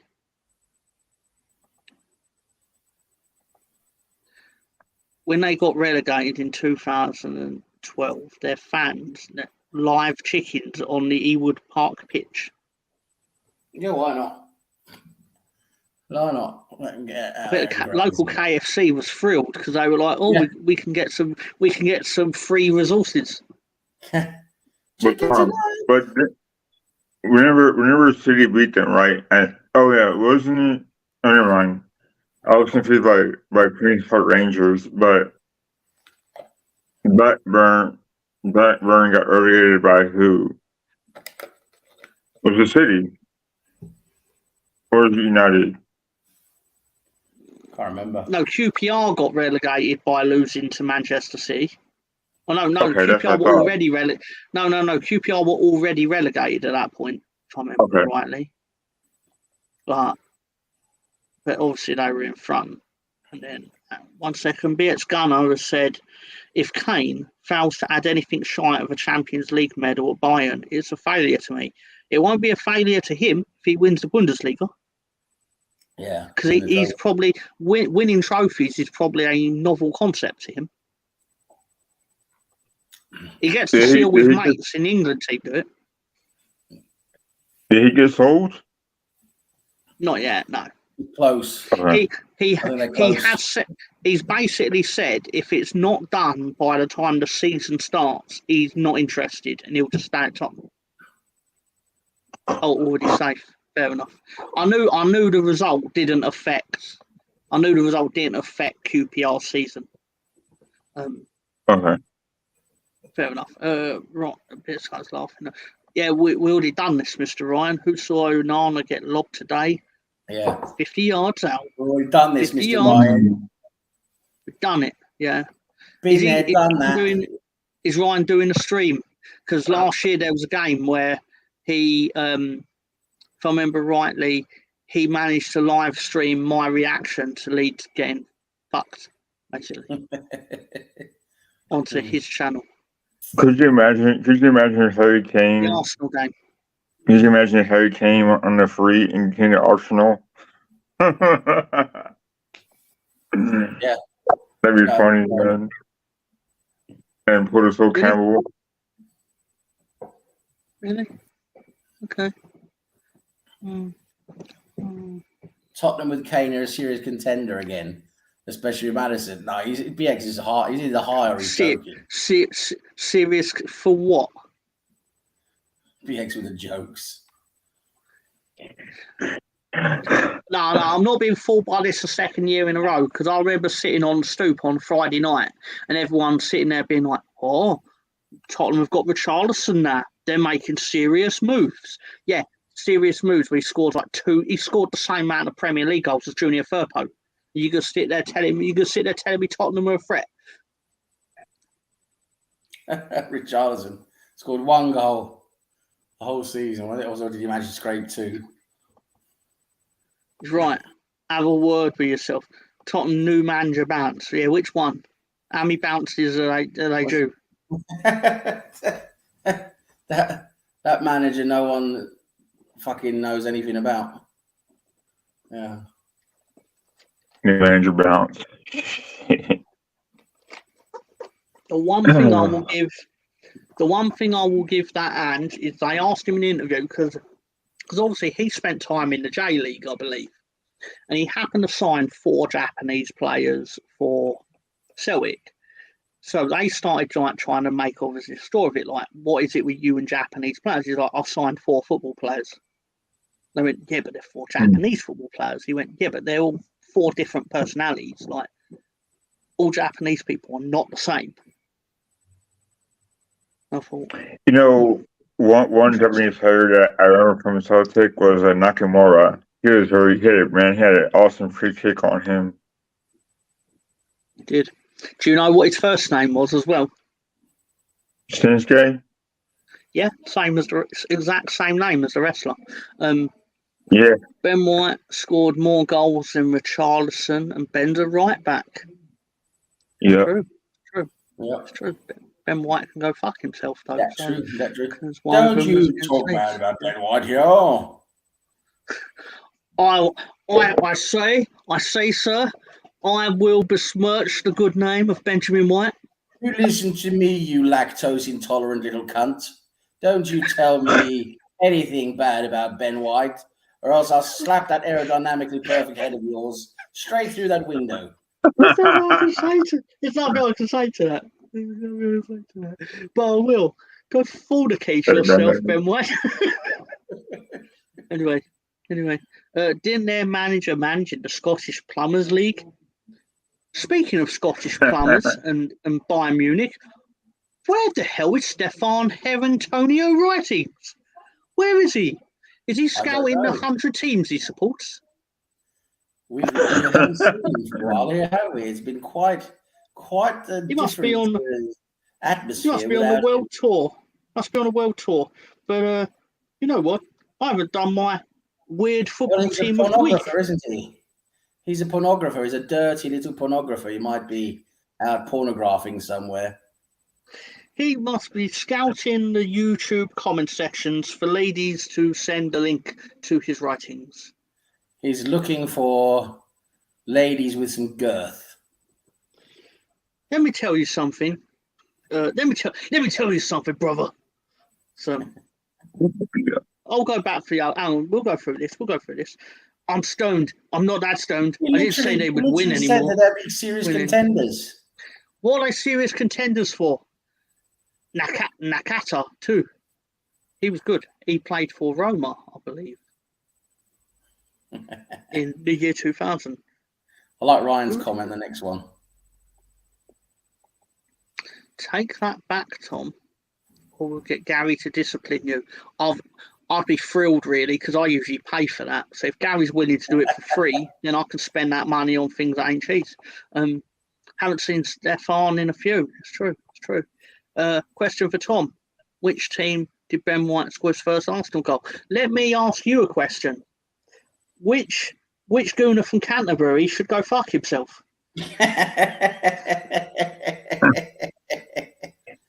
The truth hurts, doesn't it, Thomas Ross? It does, because I know the answer to this, and he knows the answer to this. Obviously, who asks the answer to a question they don't know? But Trivia can be quite a devil-carded, yes. Taking inspiration from Epstein's Island, yes. Did he kill himself? I don't know, but probably not. Let's be fair. So, oh God, no. The odds are against it, aren't they? Yes. No, the New World Order are going to see it. I've got Hulk Hogan, Nash, and Hall, and they're going to come for me on behalf of Hillary. Sorry. New World Anyway. Order, that's what that NWO stands for, isn't it? Yes, I get that. New World Order.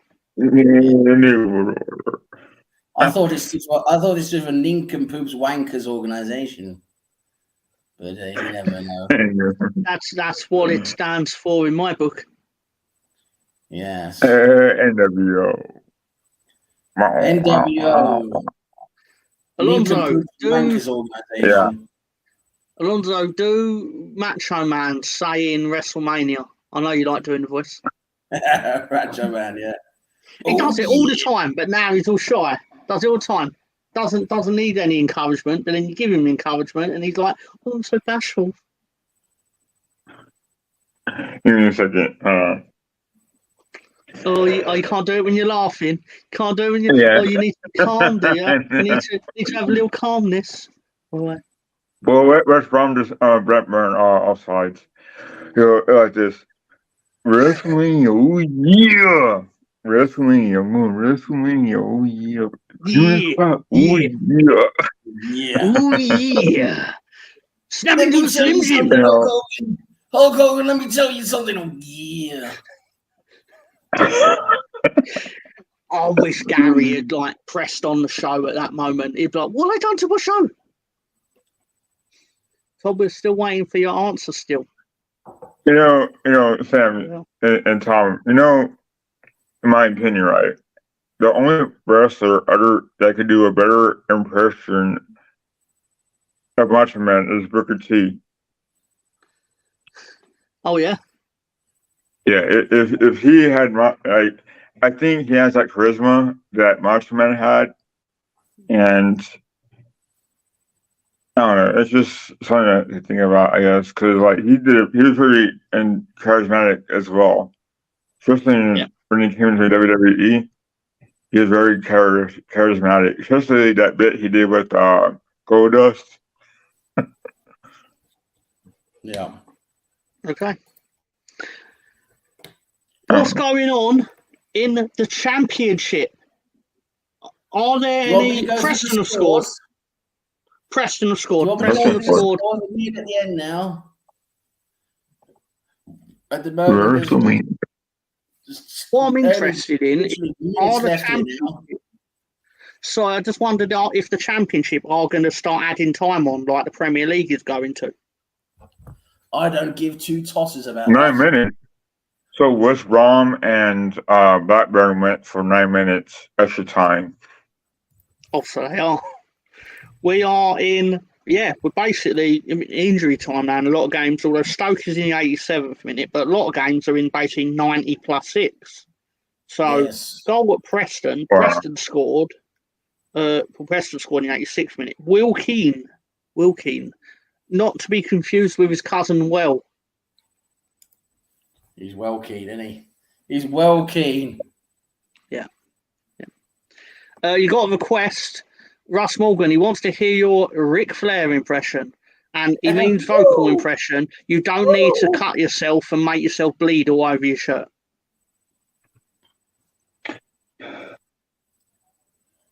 I am not a big Ric Flair enthusiast, so I go. The miracle. yeah, I can't do it. Third party, Russ. It takes practice, and I just can't do it right now. Woo! Wheeling, dealing, high profiling, son of a gun. Ooh, yeah. No, I can't do it. He doesn't say, "Oh yeah." No, it just I wanted to add a little bit of Martian Man in there, but I can't do Ric Flair's hard Russ other than woo. Woo! This is But- sorry. Or I'm just going to put this out 5-2 to the MK Dons at Wrexham. There's a wrestler called Jay Lethal, and his gimmick used to be that he was called Black Machismo. But he's a black wrestler, Sam. But he dressed and did an impression of the Macho Man Randy Savage, and it was so good that the company just went, "That's you now. That's your thing." He was so good at it. And then there was a week where he done Ric Flair. And he was so good at doing Ric Flair's impression that Ric Flair's meant to be angry at him, but he's laughing and like big massive grin on his face because it's so legitimately good at it. And like Ric Flair's like, "Woo!" He's like, "You don't get to woo me." It's genuinely hilarious. And he goes, "It's my line. That's my." Yes, yeah, that's my line. That's my line. Yeah, he started saying it. Yeah. Okay. Full time at the Riverside Stadium where Romain Esse scores the winning goal for Millwall. I don't know if that's his first goal for Millwall, but it's a goal for Millwall. Millwall off the mark, 3 points. The police are thrilled. They're going to go around battering people now. Yeah. Battering people wherever they go. Battering people wherever they go. Just not usually via the scoreboard. True. So here we are live tonight on the road trip. You're with me, Gary, Sexy Sam, and Alonso Spencer. Question from Canterbury Gooner. Predictions for tomorrow. I have a prediction for Cardiff. Pain. Yeah, I reckon Leeds will probably beat Cardiff. I'm hoping we'll beat City. I hope we'll beat City 2-1. Alonso, who's going to win, Leeds or Cardiff? Bearing in mind, if you want to stay unmuted for the rest of the show, it should be a certain type of answer. I say draw. Excuse me? What? And Aaron Ramsey scores. Well, I'll respect your opinion, okay, and you're right to say it, okay, because that's the thing with the freedom, right, and the country and everything like this. But I also respect the right to cut you off for the rest of the show. So, yeah, you can say he could do what he wants. Like he can literally tell you the recipe for a rip-roaring lentil soup, and you will never know. You will never ever know, all because he thinks Cardiff are getting out of Ellen Rover Point. I am that petty. You're talking about the World Cup injury time things. They are going to be doing that this year in the Premier League, and they see they're already doing it in the Championship. They're going to be doing it in the Premier League too. Yeah, you're right. I mean, like I was fascinated by how far down the football pyramid it will go. Swansea and Birmingham now is in the 10th injury minute. Yeah. Watford's in the 8th. Plymouth Argyle's in the 7th. Norwich is in the 7th.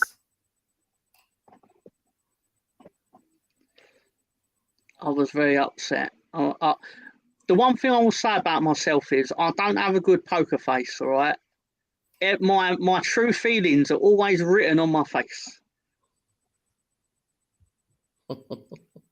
So next time Gary leaves me with the trip, gives me the password, and gives me everything like that, Alonso shouldn't waste his time asking for the link because he won't get it. All right, you are banned. You are officially banned from a Tom-led road trip. You're fucking bad. Get off the fucking show. Get off the fucking show. No. Yeah. So,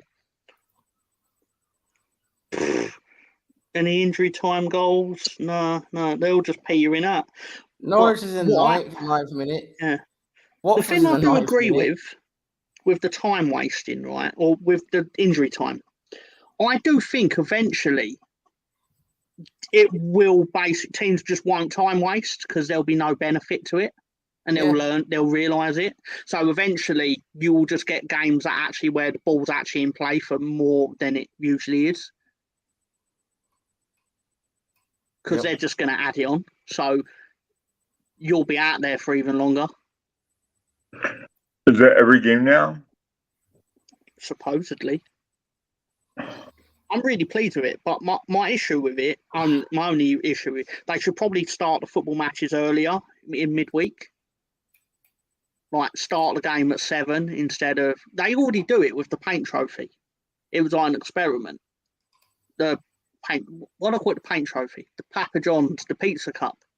Like they start the games at 7 to make it more child friendly. But I think they should do it in most games because obviously if you're a Londoner that's gone up to Newcastle and that game has 20 minutes of stoppage time, like 10 in each half or whatever, you ain't catching your train up. So that's going to be an unforeseen problem. I think you'll find that's going to come out of this. Fans will be furious because of that, not because of the game itself. Updates from the 100. I mean, I can suppose. Manchester Originals Still 100. have got 138.5.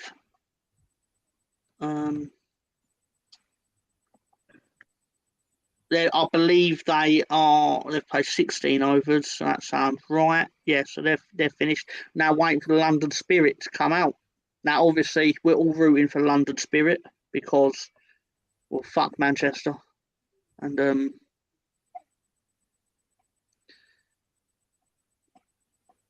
it's very difficult to get a draw in cricket, Alonso, before you try and predict that draw too.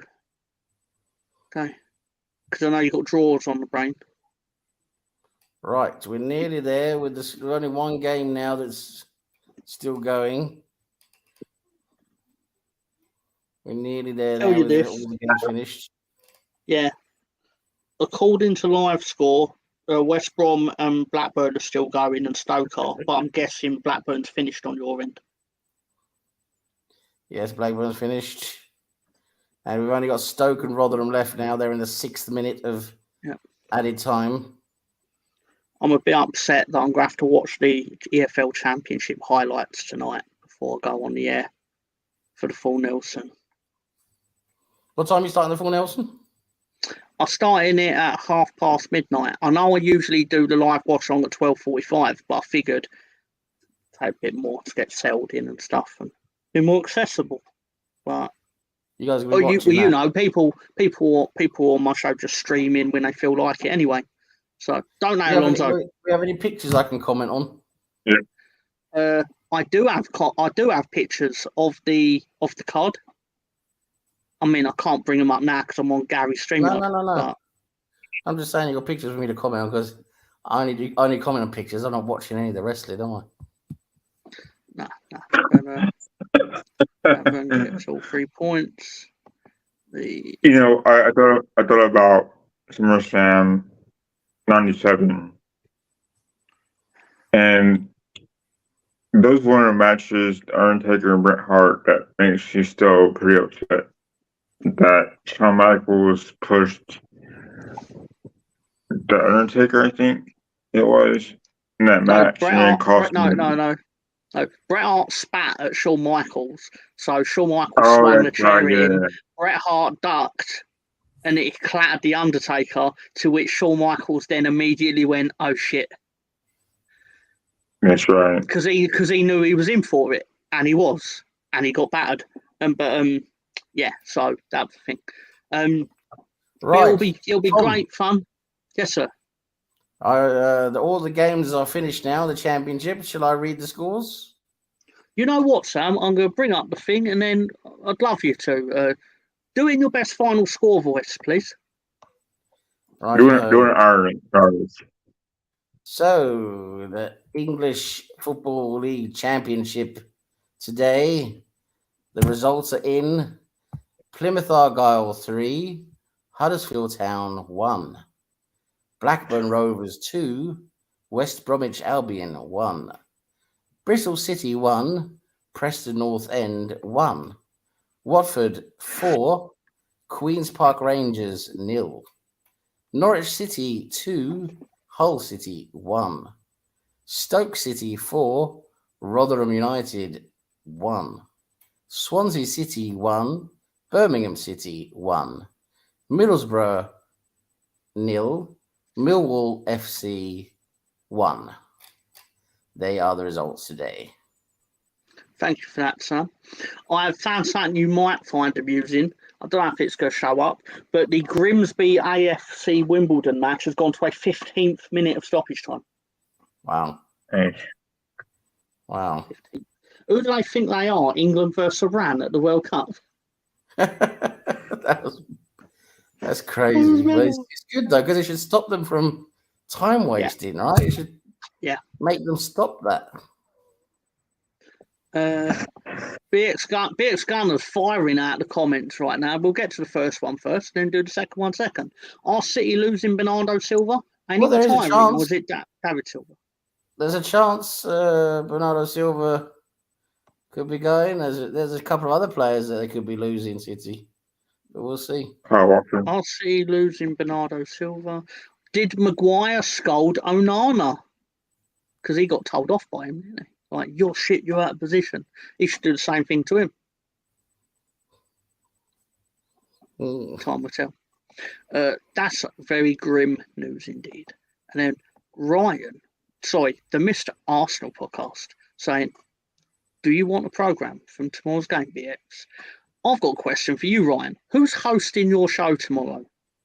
Who's hosting your watch along? Does his name rhyme with Rary?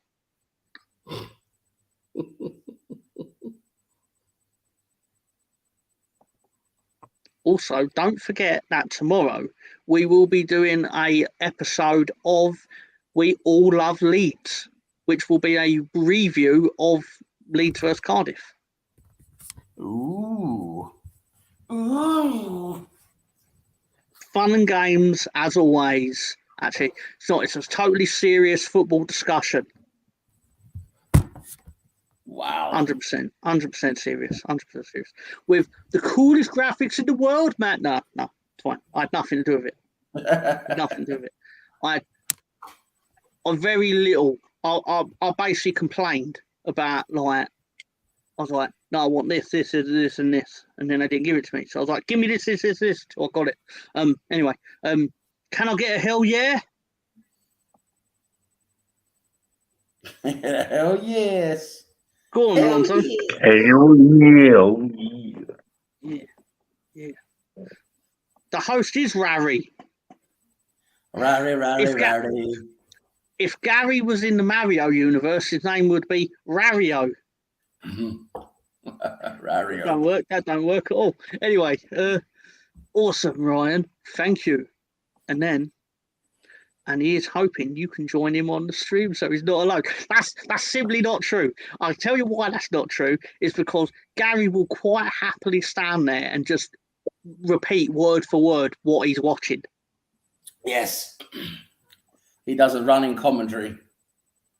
He will literally just comment on what he sees every second. I literally will not need to be there. I probably will because fucking boring Sundays, but I probably will. But I'm just telling you, he will be perfectly fine. I remember when he used to sit on what's his name?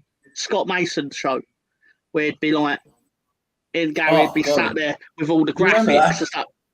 Yeah. No, I'm like, no. Say what you will about him, right, and his negativity or whatever. But I love Mario. Why am I saying Mario? What did he call them? The cannon coins. I was addicted to cannon coins, man. I would even say like the most inane comments. I mean, I still do, but doubly inane on that just to get free coins. So then I could gamble them. Right. So I think that's where I met you then. Was it through that? Possibly. Yeah. Because I was on there. I can't remember where I met half of you because it would have either been through that or Ray or Stoop. But Tom, I have a question for you. Please do. Don't you find it rather paradoxical that you are spending 99% of your time on YouTube on Arsenal-related podcasts, or they call them shows? Don't you find that a bit of a paradox? And you call yourself a Leeds fan, and you try to purport the fact that you don't like Arsenal. Well, I mean, the truth is that most of you Arsenal fans I come across are see you next Tuesdays. But you're my see you next Tuesdays. So that doesn't make sense. Oh, science. That doesn't make I paradoxed you. No, I paradoxed you. I scienced you. Scienced. No, you didn't. You just spoke drivel. I scienced you. I lawyered you too, somehow. You didn't answer at all, you silly little loaf of bread. So I definitely lawyered you if I managed to not answer at all. So why did you spend so much of your time on Arsenal-related shows? Oh, the alternative is sitting at work, my thumb up my ass. But I think Tom, he owes me those coins. Sorry, go on. I think you secretly admire and like Arsenal Football Club. I've never said that I hate. I'll tell you, the only thing that makes me hate Arsenal is when you all get prickish after you lose. Yeah.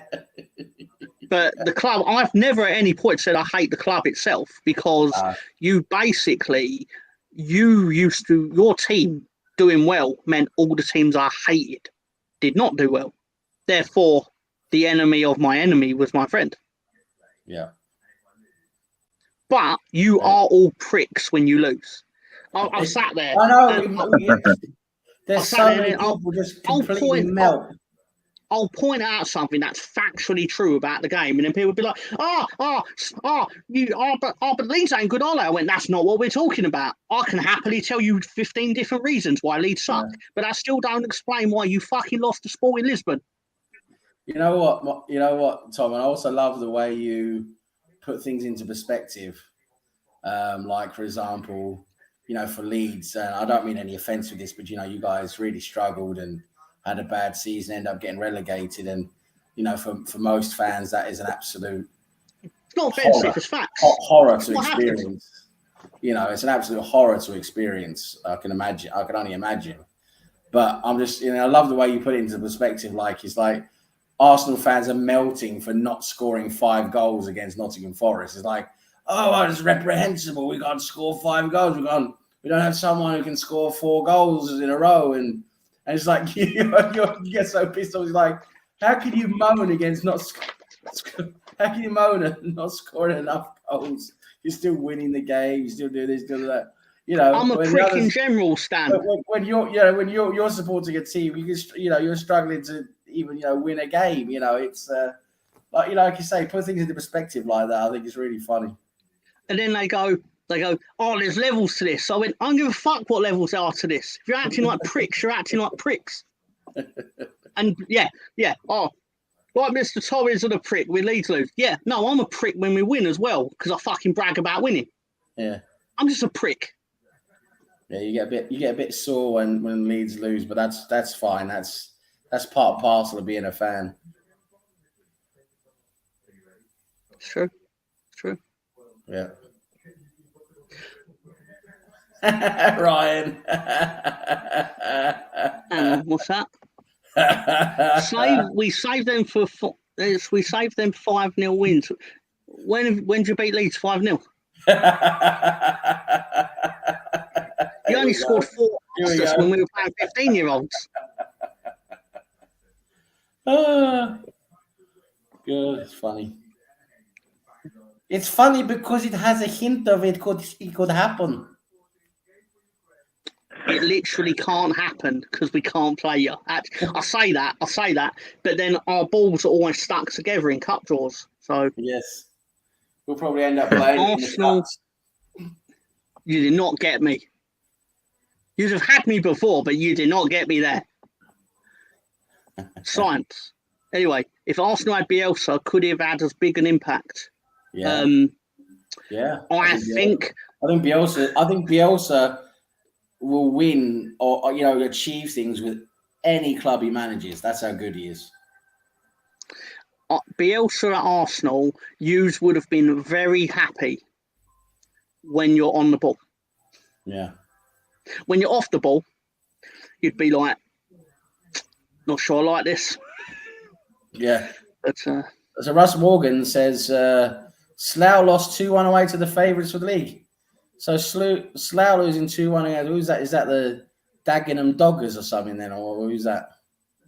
Did you say Margate earlier? The Margate Murderers. Chris Nix. I'm scum like seeing people happy. Really? Obviously, Spurs win the league and Arsenal get relegated. You nasty little dome-headed prick. It's kind of true, though, because I actually long for witnessing a Manchester United relegation. I know it's happened. He's one of these Southern Liverpool supporters. There's a Southern Liverpool supporter. They don't count. Is there such thing as a Northern Arsenal supporter? Yeah, there probably is, actually, yeah. Is it? Probably is. Interesting. Football, social media and the internet, though, has made football so much more accessible that it shouldn't be surprising that you get different fans of different teams popping up in places that you wouldn't normally expect to. It's put that team to be.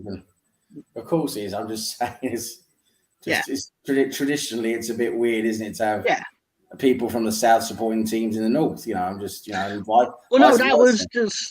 was the first time I'd ever really thought of Northern Arsenal fans.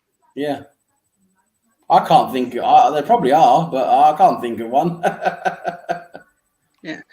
This is interesting.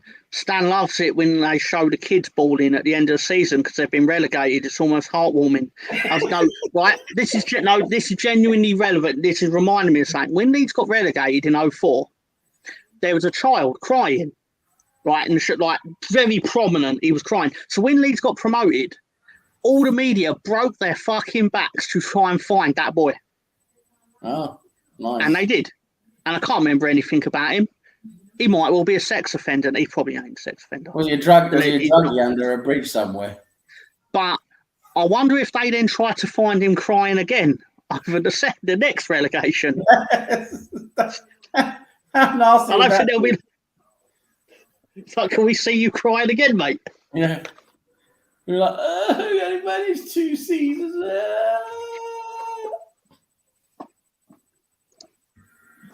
Alonso, tell us what you're thinking, brother.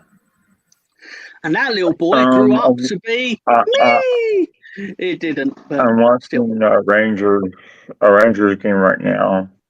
Oh. And Rangers, they have Todd Catwell on the bench, which is surprising because I remember how good he was in the Premier League, or could have been in the Premier League. So Yeah, I mean, I have a friend of mine who's a big Rangers supporter, so they've kind of been my team in the Scottish League. But as y'all know, Scottish League ain't shit. So,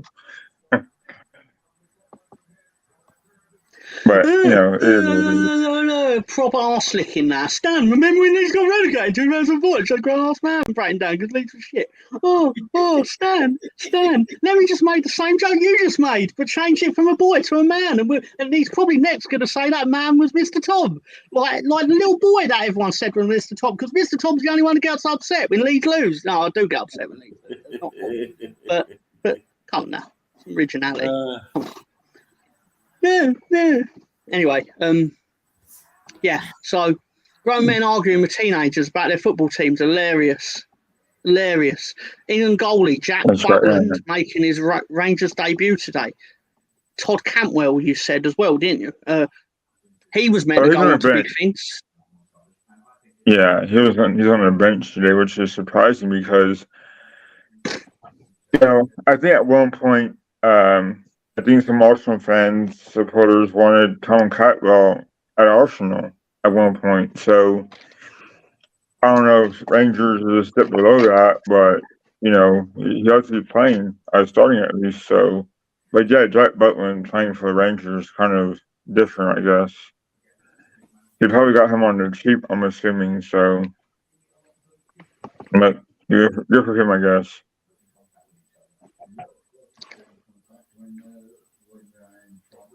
Is this still where? I'd like to say welcome to the assembled. Better late than never, but yeah, it makes an impact.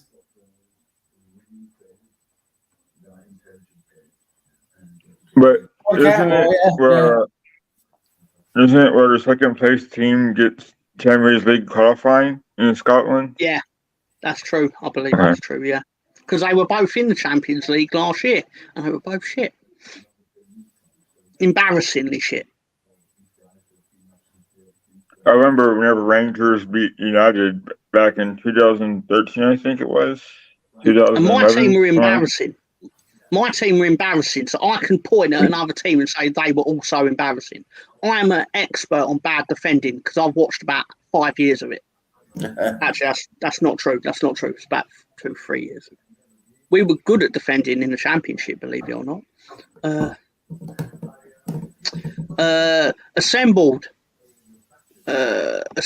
I would like you to ask a question because you usually come armed with one. He's inquisitive gentleman. Do you remember the Impact players? I do. In Extreme Championship Wrestling, I believe it was Just Incredible. Yeah, they named someone that. And Lance Storm, was it not? Could be wrong. Rangers could be in our Champions League group. That's true, they could. This would be the last year, won't it, for like an actual group format in the Champions League? Yeah, it's going to go to a league format. Yeah. I've played that a few times on Football Manager. How it plays that. It's not as good. More games, but it's not as good. Yeah. Rangers scored 0 points. That's true, they did. And not good. Conceded lots of goals. They made Ajax look like the Ajax of when they were actually winning it. Yeah. Which obviously not now. Do you have fond memories of Lee Chapman, Mr. Tom? I do remember him scoring a header at Old Trafford in a 1-1 draw in August of the season we won the title. And he scored a few important goals, Mr. Lee Chapman. He was also married. He's married to Leslie Ash, who you may or may not know as an actress from Men Behaving Badly, which was a popular show in England in the 90s. She had mouth like a fish. Trout pout. I believe they call it. Anyway, I got to head off, Tom. No problem. I won't be too far behind. I'm going to take the opportunity to. Yeah. Of course you do. Was you the one that found out? What? He's talking about Leslie Ash. Russ has fond memories. Of course he does. England, the top 2 coefficient, they get an additional spot, which Yeah. England almost certainly will be because they have the top coefficient, let alone the top 2. Yeah. So, is there anything you want to say to your people, Mr. Sam? No, I just want to say thanks to everyone again for taking part. As always, it's great to have you guys here. You guys, a big part of the show, help make it what it is. We love interacting with you and having a laugh. It's always good fun here on the road trip. Have a bit of fun backwards and forwards. And just got to make sure to keep the car on the road because with Tom driving, you never know where the fuck it's going. So just got to always stick on the tarmac, all 4 wheels on the tarmac. And thanks again for having me on. It's always good fun, and hope everyone has a great Saturday and a great rest of their weekend. And big up the Arsenal tomorrow. Come on, you Gunners! Tomorrow, beat Manchester City. Charity Shield game. Just be lovely just to beat City to sort of know that we can do it. So let's hope that happens, and everyone have a great evening. Before you go, Sam, let me just tell you one thing. It's not about the matches you win. It's about the friends you make along the way. Very true. Very true. It's very, very heartfelt, that one there. Very heartfelt, Yeah. That being said, I don't want to make any friends that are from Cardiff, all right? Right. Gotcha. Fuck. Fuck. All right. Fuck. Stan will be watching a game in Seattle. Seattle's in Washington, right? Fancy. Rainy, because it's always raining in Fraser.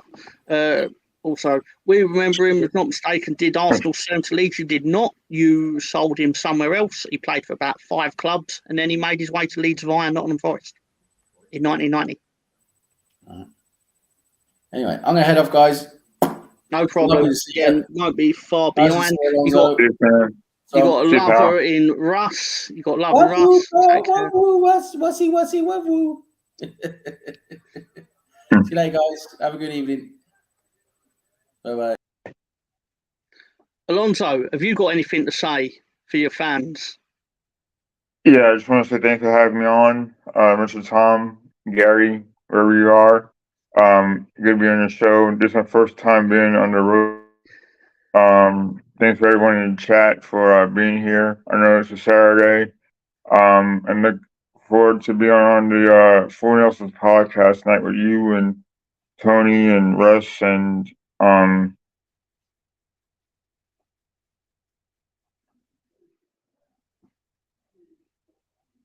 help me out, Tom. I thought you'd frozen. I didn't know that you'd stopped talking. You go really still, like anyway. Right, yeah. I don't actually know 100% who's going to be joining us. Well, I do kind of. That's a lie. But I just mean, as usual, I'll just put a link out to lads in the group chat, and whoever clicks on it. I mean, that's just it, isn't it? And obviously, Ben's welcome to join if he can. Ben, that's what it is. Ben. I've got his name. Oh, was you trying to say Ben? Yeah. Okay. So fair enough. I hope to see you guys there. I'll be there. So yeah, looking forward to talking about SummerSlam. Looking forward to it. It's been a while since I've been off from work on a Saturday, so a pay-per-view rather, and thanks for having me. Alonso and Tony behave on the Full Nelson, have you know. I'm having none of their shit. None of it. I don't care what happens on a Thursday. I don't give a fuck what happens to them on a Thursday, but on a Wednesday night and the occasional Saturday, they will behave. Anyway, yeah, but we behaved on your show, Tom, or on you and Tony's show. Yeah, so. That's literally what I'm saying. You do, yeah. Great show. Thank you, everyone. Assembled, putting the thumbs up to Sam, and then no jokes because of what's happened in China. Wait 1 second. What happened in China? I do remember one night in China, but that's definitely something you should not Google.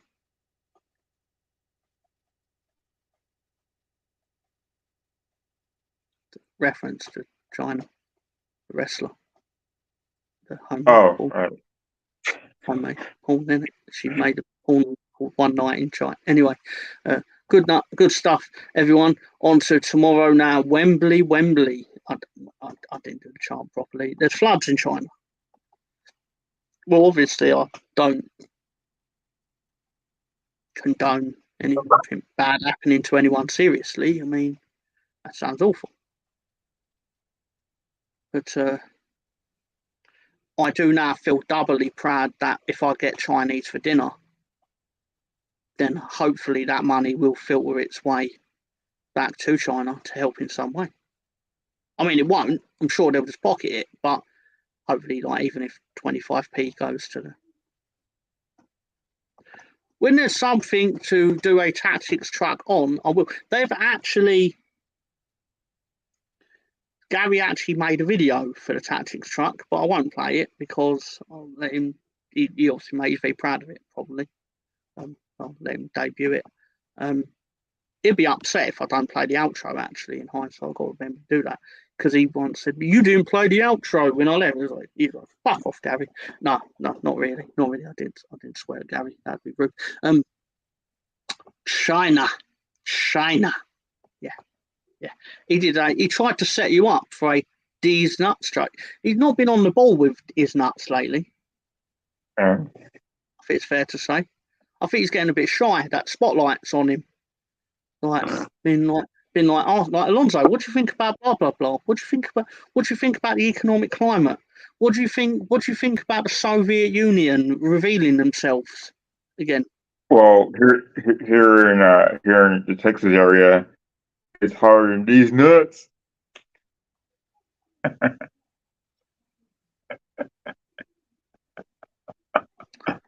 Well, and with that, I'm just going to say thank you to everyone for supporting the show.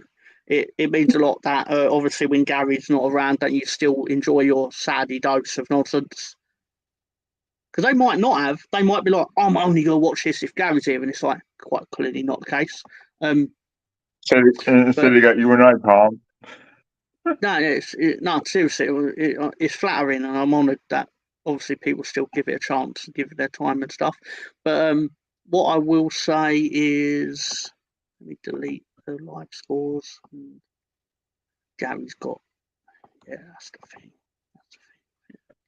Yeah, I'll put that up, because he monitors my behaviour on this. They don't. So I'd like to say thank you for your support.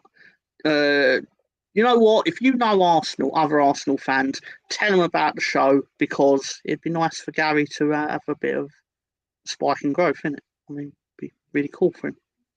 So, yeah. I'm going to play the... Where's the outro? Where's he? Outro.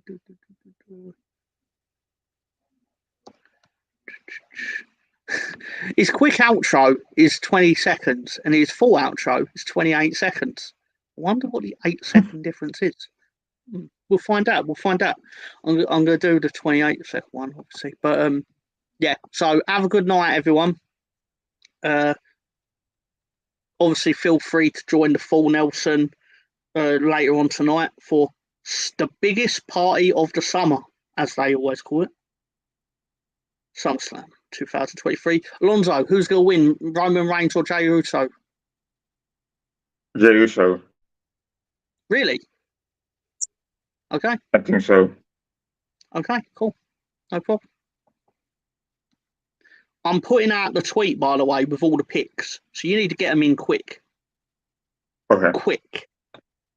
Can I've already made it, like, so you need to get them in. we do it backstage? Yeah, sure. Okay. Yeah, sure. Have a good night, everyone. Thank you for the support. Take care. Life is a journey. Don't waste the trip. Enjoy the ride. And Gary, we'll see you on the next one. Monday.